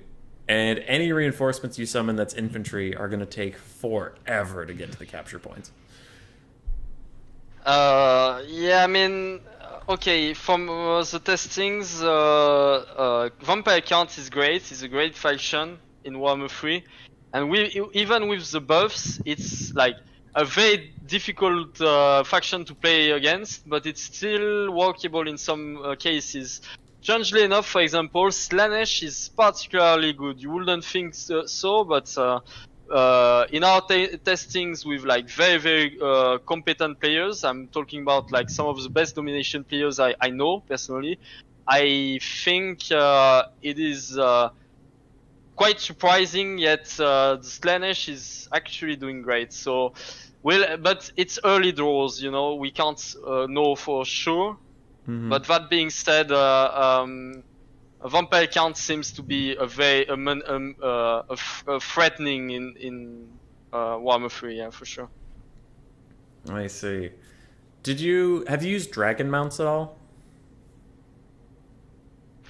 Dragon mounts? You mean the dragon zombies? Not the terrorgeist, isn't it?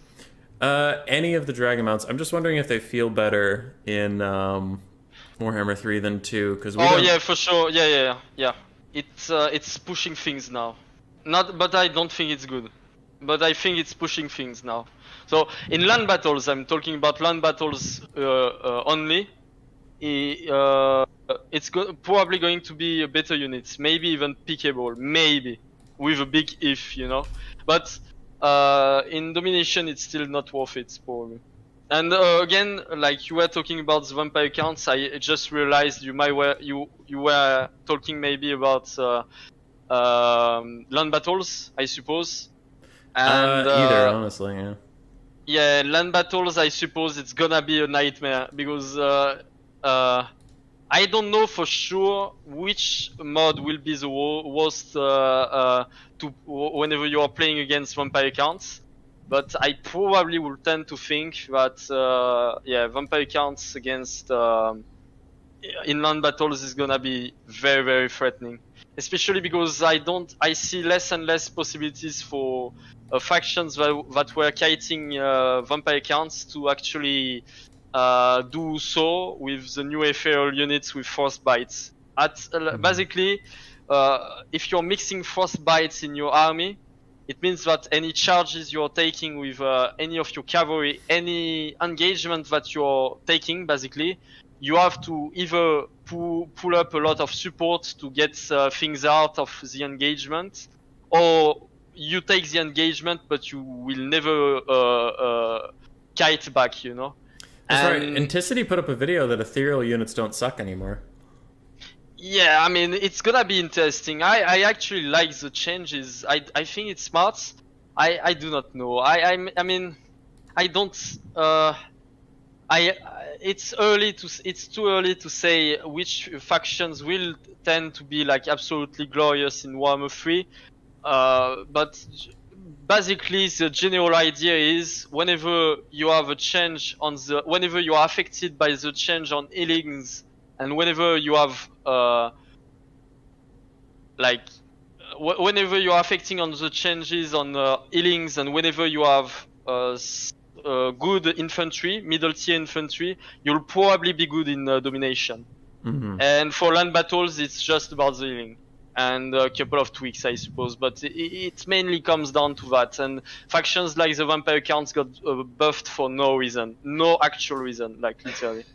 I do feel like the vampire counts were just fine in this game, but it's another case where campaign players are asking for changes, which is absolutely fine in campaign modes, and I guess it's also affecting us in multiplayer. I guess the reverse could also be true for time to time whenever we are bitching up for some units or factions, but in this case it's I don't think it's good for the multiplayer, but it will be probably changed, and also it will be probably reversed or tuned down, you know. Yeah, I find it interesting, all the balancing around domination versus land battles and stuff, and it's just kind of an interesting dilemma they've run into. I wonder about the healing change of doing the percentage stuff, if that was a good idea. I've got a lot of questions actually. I think it's nice because it's helping to understand what's going on, but I think it's tuned up too much, you know. But I think it's nice, yeah. On that note, like I've got a lot of some questions about if No Sky is playable in Warhammer 2, and yes, it is. So No Sky is playable in Warhammer 2, and you'll also be able to play it in Warhammer 3. And your friend is excited to play it, I guess, in Domination, Dead Fox, but or in Warhammer 3 in general. But I must say the faction is probably the most doomed faction to play with if you want to be competitive. But if you want to have fun and just play casual games, it's absolutely fine, and the faction has a lot of it's just great, yeah. And I also have like yeah, no goal against VC is not actually that bad, Ilios. It's very grindy, but I guess it's a lot of matchups comes down to that when you're playing against vampire counts. So, all right, last round is up. People can see it on the screen. Dr. Jellyfish and Caradoc are two. Oh, by the way, Chosen One did it, baby! Let's go 5-way tie for first. Yeah. That's so good. It's gonna be a lot of hype. The only first place versus first place tie is Jellyfish versus Caradoc, so I think we should probably watch that one. Probably. Jellyfish against Caradoc, okay. Let's do it then. Yeah. How do you want to handle ties after this round? I mean, it's already on the screen. Basically, it's a strange I don't know how is it calculated exactly, but whenever you are doing series like tournament settings on like with a Swiss format, you have a bush holes statistic, which is how much merit do you have to get all those points, you know? And if your bush holes is high, it basically means that you were quite. It was quite surprising that you get this score line. Let's say it that way. All right, I'm in the lobby. It's Dr. Jellyfish versus Tretch is the name because it was his lobby from last round, but Caradoc is actually in here, so if you can see Dr. Jellyfish versus blank, that is the one you want. Yes. So let's put the blocker on. And please, I hope that I remember it. And if not, then you'll have the beautiful face of a dwarf watching you angrily.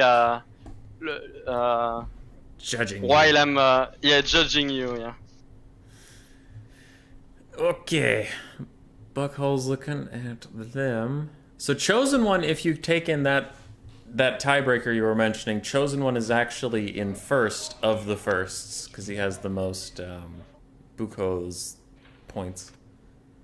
I don't know a lot about Swiss leagues even in like sports, so I am figuring this out as we go.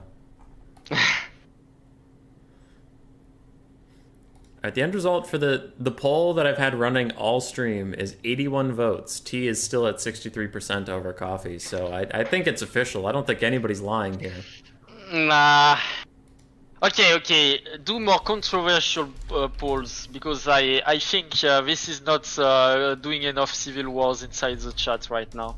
Okay. I want to see, like, I don't know, what about, let's say, we have to come with something good. Right, I think it's too mild, like coffee, tea and coffee, it's too mild. I got one. Cats versus dogs, and the options are dogs or dogs again. So it's controversial. Dogs are better than cats. So good thing is I don't have to do anything. All right. Or maybe we can do Fury versus Weeb again. And we and we count the number of Weebs and the number of Furies in your chat. And I bet you'll have a lot of Furies in your chat, your dirty Skaven caster. Oh no! You're attracting all of them, I can already tell. This is a lie. Alright, Dr. Jellyfish says lizards. In cats versus dogs, lizards win, I see. Hey, it's our first mirror of the day! Lizardman mirror, let's go! Let's go. Caradoc versus Jellyfish. We haven't seen any Lizardmen today, and now we get a mirror.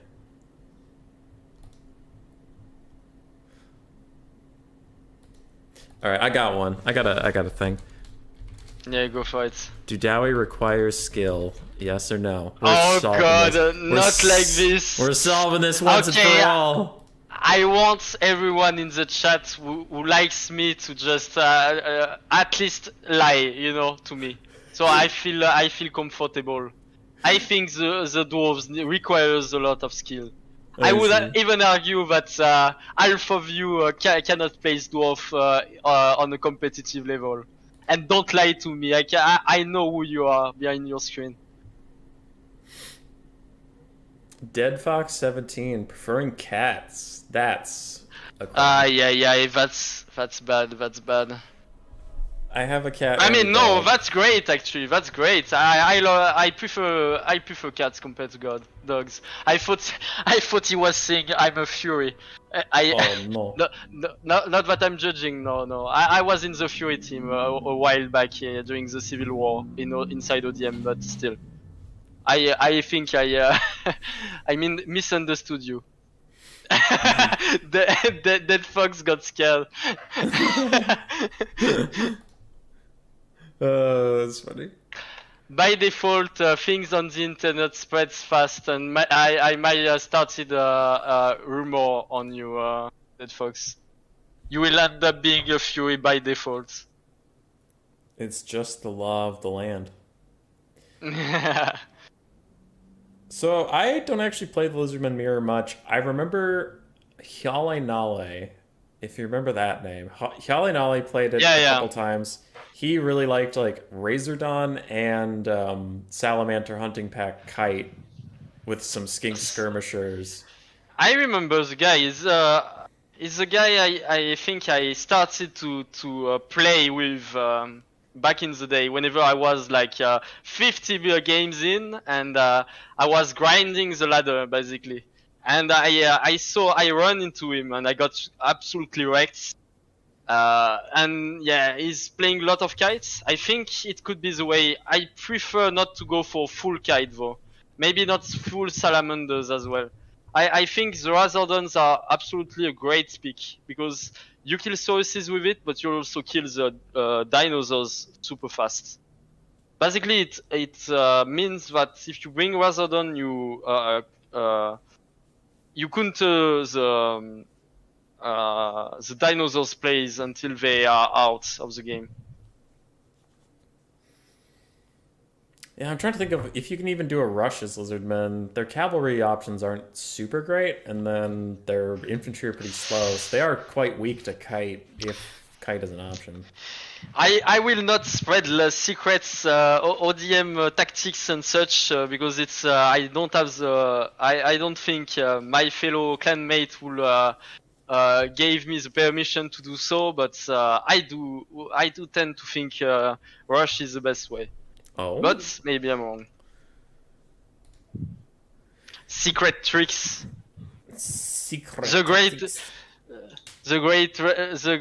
ninjutsu from the Forbidden School. Do you actually like Night Runners and Gutter Runners, or is that just a meme?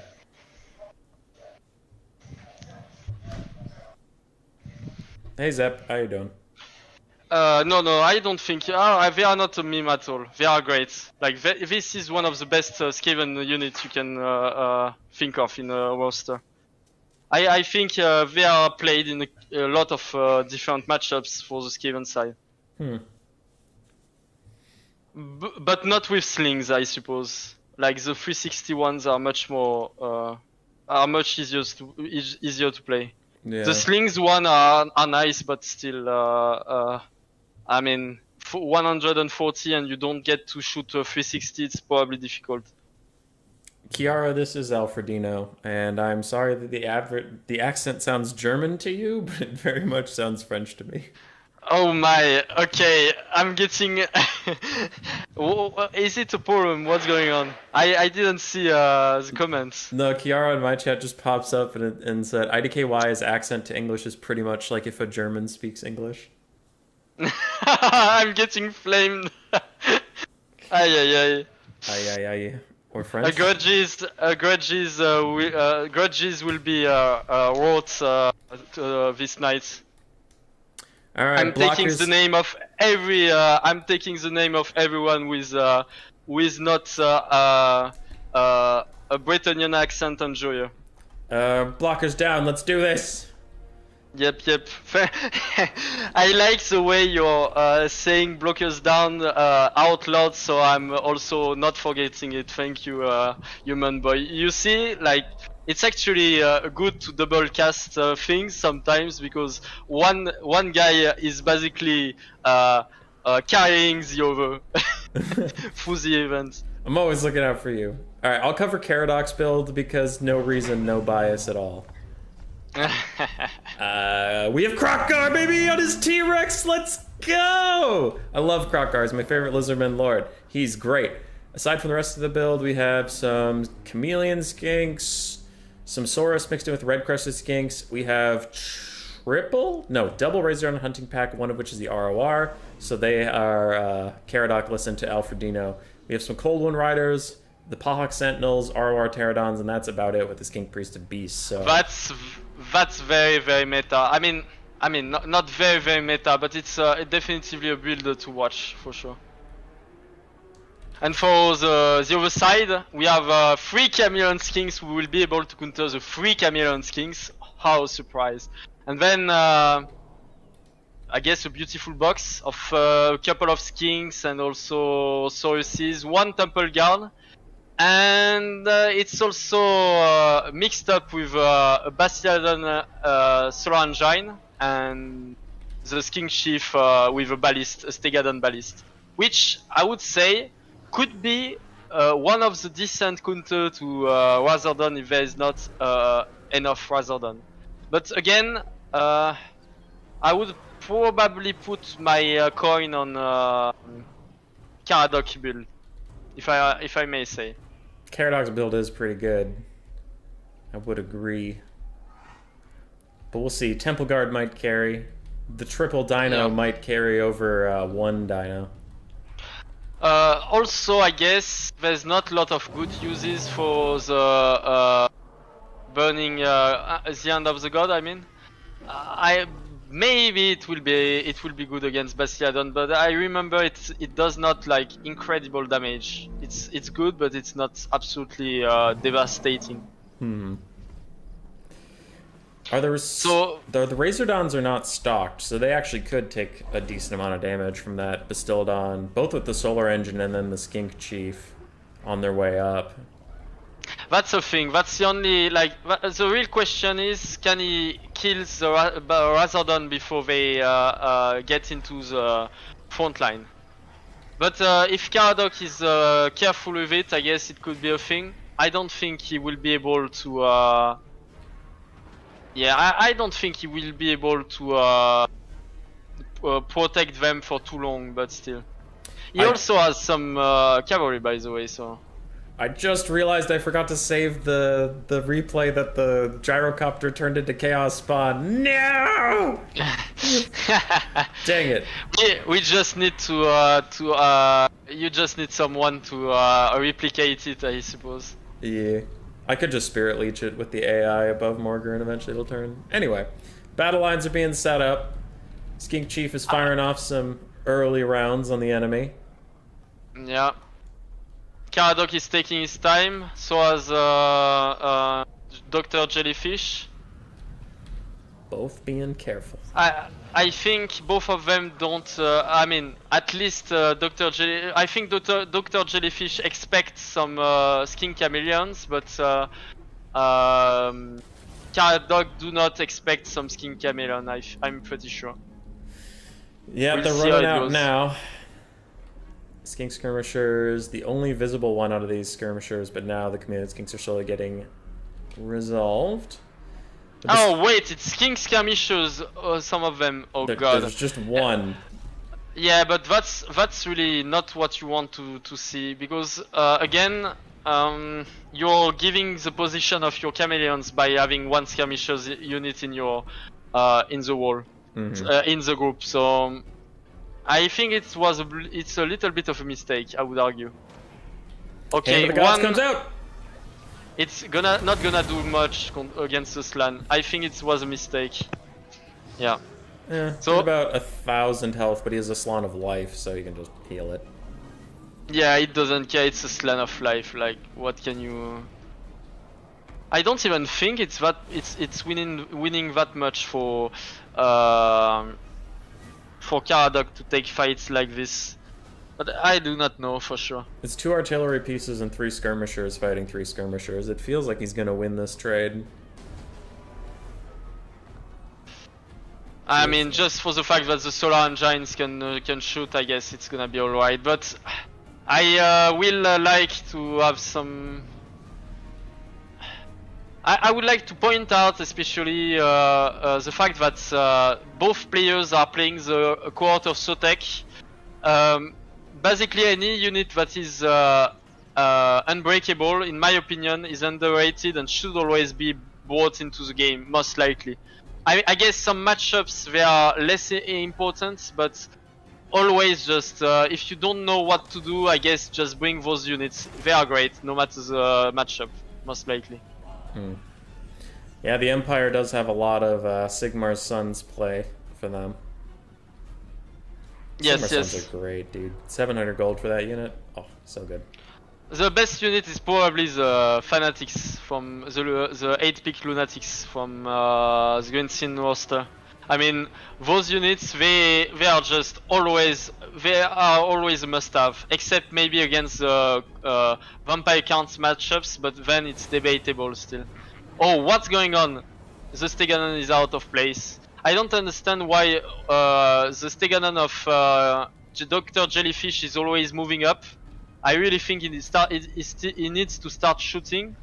This kind of unit needs to use all his ammunition if he wants to be effective. So that was a nice shot on those chameleon skinks. Oh yeah, I see it. Hit him sideways, hit like 3 or 4 models. Razordons are almost getting into range. The Stegadon could start shooting, but I do agree. It has tons of ammo. It could be a little more liberal in its use. Oh, I guess it only has 18 shots. I thought more. Oxyotl has like 1 million, so you'd think that this has some. Nice side shot from Dr. Jellyfish. That's how you want to use the Solar Engine.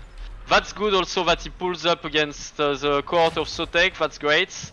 I would have actually liked to see what the other Chameleon Kings to move towards Korgia and starts pressuring him, or moves towards Power Sentinels. There's actually a concern in my, at least in my. On this side, there is a concern for the fact that the Power Sentinels are left unscathed, and they will probably drop rock on the on half health. Yeah. And the artillery pieces are now shooting at the Razordons, but they're not getting that much damage done, which is going to be a big problem. Yeah, that's a little bit surprising, but I guess it was expected. As we said earlier, if this does not kill the Razordon fast, it will probably be a lose for Jellyfish. Crocky's coming in! Oh wow, he did like no damage to that Skink Chief. Yeah, and the Skink Chief is not a pushover in melee. I would actually like to see a shot from the Solar Engine, great, so he get blinded. Oh god, and you see the end of the god. He needs to get Earth Blood and such, everything. Yeah, okay, perfect, he did.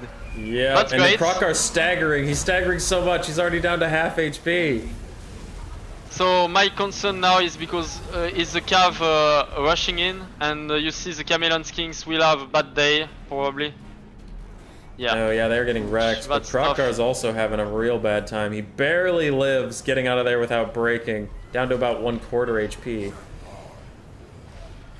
But the Razordons are in range, and that means all the dinosaurs of Dark Jellyfish are about to have a real bad time. I want to highlight the cohort of Sotek beating on the cohort of Sotek. Yes. Talking about an exciting 101. Oh, that was almost a huge banishment, but Caradox sees it at the last second and dodges away with his Chameleon Skinks. But there's 4 units all bound up.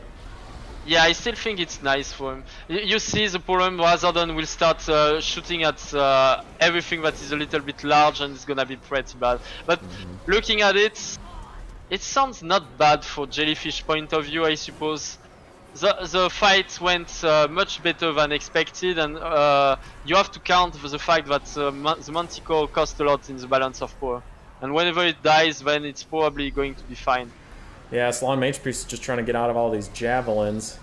And wow, Solar Engine is just diving into melee, prioritizing disrupting the Amexon barbs over its own life. Yeah, I mean, he has to, because if they start shooting at it, it will be, as I said, it will be very punishing. Skink Chief is bodying Krokkar right now. He's doing his best to fight, but it's just not powerful enough. Krokgar is such it's such a shame that he gets so destroyed by Oh, did you see the special animation, by the way? Yeah, the Salon just picked him up. That was nuts. Yeah, I love it. Alright, Krokkar's dead. Okay, that's really what I'm looking forward in my campaigns. Whenever I'm playing the game, I really do not care much about what's going on, but I'm looking forward to any special animation, you know? Yeah. So both the Razordons have tons of ammo, but they just had a hard time shooting, and now their leadership is so low because Krokkar's dead that these Chameleon Skinks are pushing them off. Also, on the left side of Dr. Jellyfish, the Skinks routed off everything, and it sounds like there's only the Razordon left.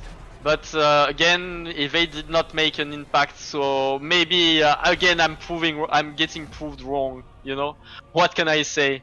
Yeah, that was intense. I also thought Caradox build had a lot to it. Krokgar, he got good value. He didn't pay for himself, but like 1,700 is honestly better than I thought he would have done. But like in melee, he really struggled against a Skink Chief, which was shocking to me since he's kind of supposed to be an anti-large duelist.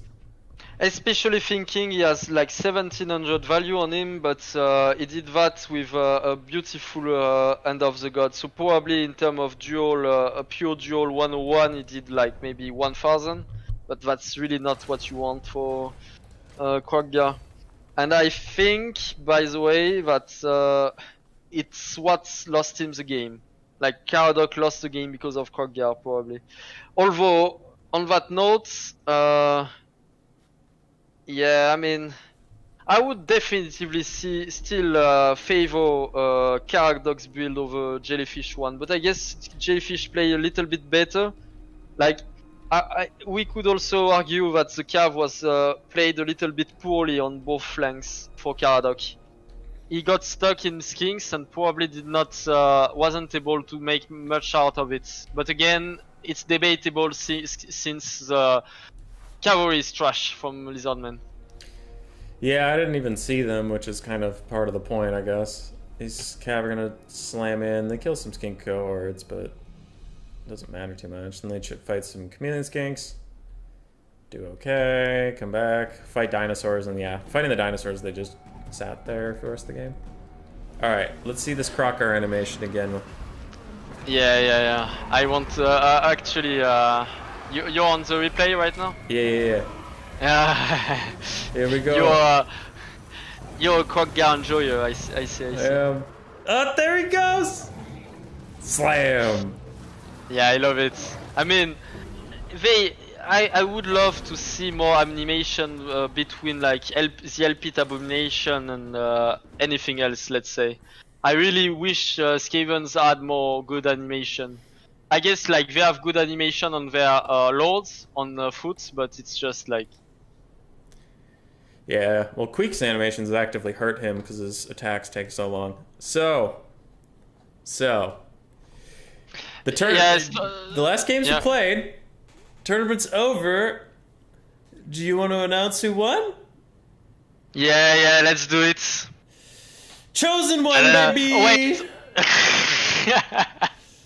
Oh, you! I was about to say it. You ruined everything. Yeah. Chosen one won it with his beautiful, beautiful Skaven logo. I mean, I expected no less from him because he's probably the most experienced player in the tournament right now. Tretch being second and Jellyfish third. Whoa! I mean, I'm well done, the ODM guys. I suppose we saved the face, and we are representing the clan well. To be completely fair and stop this ODM bias. To be completely fair, Tretch and Jellyfish are actually perfectly tied. To be fair. Yeah, fair enough. But on my screen, Tretch is above Jellyfish. What can I say? You know? I know. But I have to counterbalance this. Nah, Jellyfish did amazing as well. No denying. Yeah. And also then we had some VM representation. Caradoc did well and Berserker as well. I'm actually eager to see Berserk playing in more tournaments. I'm interested to see how well he plays. It's quite a new face for me, and I'm very pleased that he went so far. Then Key Stars, Phoenix King, haha, he got punished for saying that the Dwarfs requires no skill. What can I say? Yep, Count Leak did end up scoring a win over Berserk.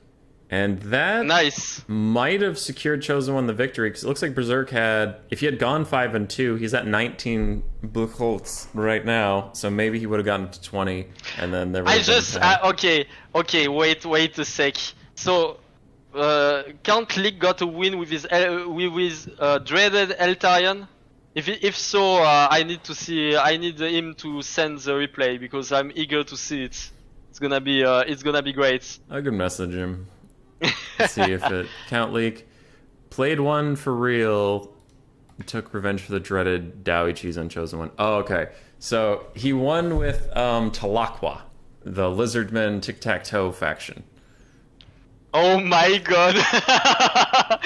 Okay, I love him. I love Count Leak. He's gonna be my underdog for the rest of our tournaments if we host any tournaments. Dude, rest in peace, Chosen One. But like, he got this like Dowie air cheese that we had to watch and all that stuff, and then Berserk loses to Count Leak playing Throg on Norska, and it's like the complete other end of the spectrum from like this Dowie build that just everybody hates and no one wants to see to like, yeah, let's play some Norska. Can we make a funny joke about Chosen One then? I suppose. Yeah, sure, he won. He can take it. Yeah. I mean, what can I say? Right. By extent, Chosen One, you lost to Frog. What can I say? Mm-hmm. I mean, no. By extent, you lost to someone who lost to Frog. But maybe it's because you didn't out-meme them all. What can I? That's probably the moral of the story. I have the same stats as Tretch. Yeah, Dr. Jellyfish. I had your back. I won't let this go unpunished. Caradoc in the chat. GG's as well. I love the Krokgar pick. You did one for the team. Caradoc, that was very interesting build. You had very good builds, I think. It was well done. Yeah. And for you, Jellyfish, you've good like micromanagement, I suppose. You know when to put your micro on things. I suppose that matters. So, well done to every one of you guys. That was good. Pleasure to cast your games. He was the Polish championship, I believe. They had a big national championship, and he won it. Yeah. So. Oh my! We had some dreaded players in this tournament. Yeah, Jellyfish is scary. Yep. Well, I'm going to go grab some lunch. Thank you for inviting me to help out with this tournament. I always love a co-cast. It's interesting. It's better than me just screaming into the void for 5 hours. So. Thank you, Human Boy. Same. I realize you're much needed. I have been streaming for 1.5 years at this point, so I'd hope I was getting good at it. Yeah, for sure you are. Right. Always a pleasure to co-cast with a fellow Skaven. Yes. Anyway, I guess I'm gonna peace out too, I suppose. Thanks for the follow, thanks for watching us, and see you around, guys. There will be more to come, and always just check the announcements on Discords. If you don't know, me and the ODM clan and also Human Boy have a Discord channel, so just check it out. Probably it will be best for you if you want to participate in future events and such. Yes, and we usually try to post some things on Total Tavern, but I've gotten lazy on that recently. I'll try to do that more often. Yeah. All right, see you all around.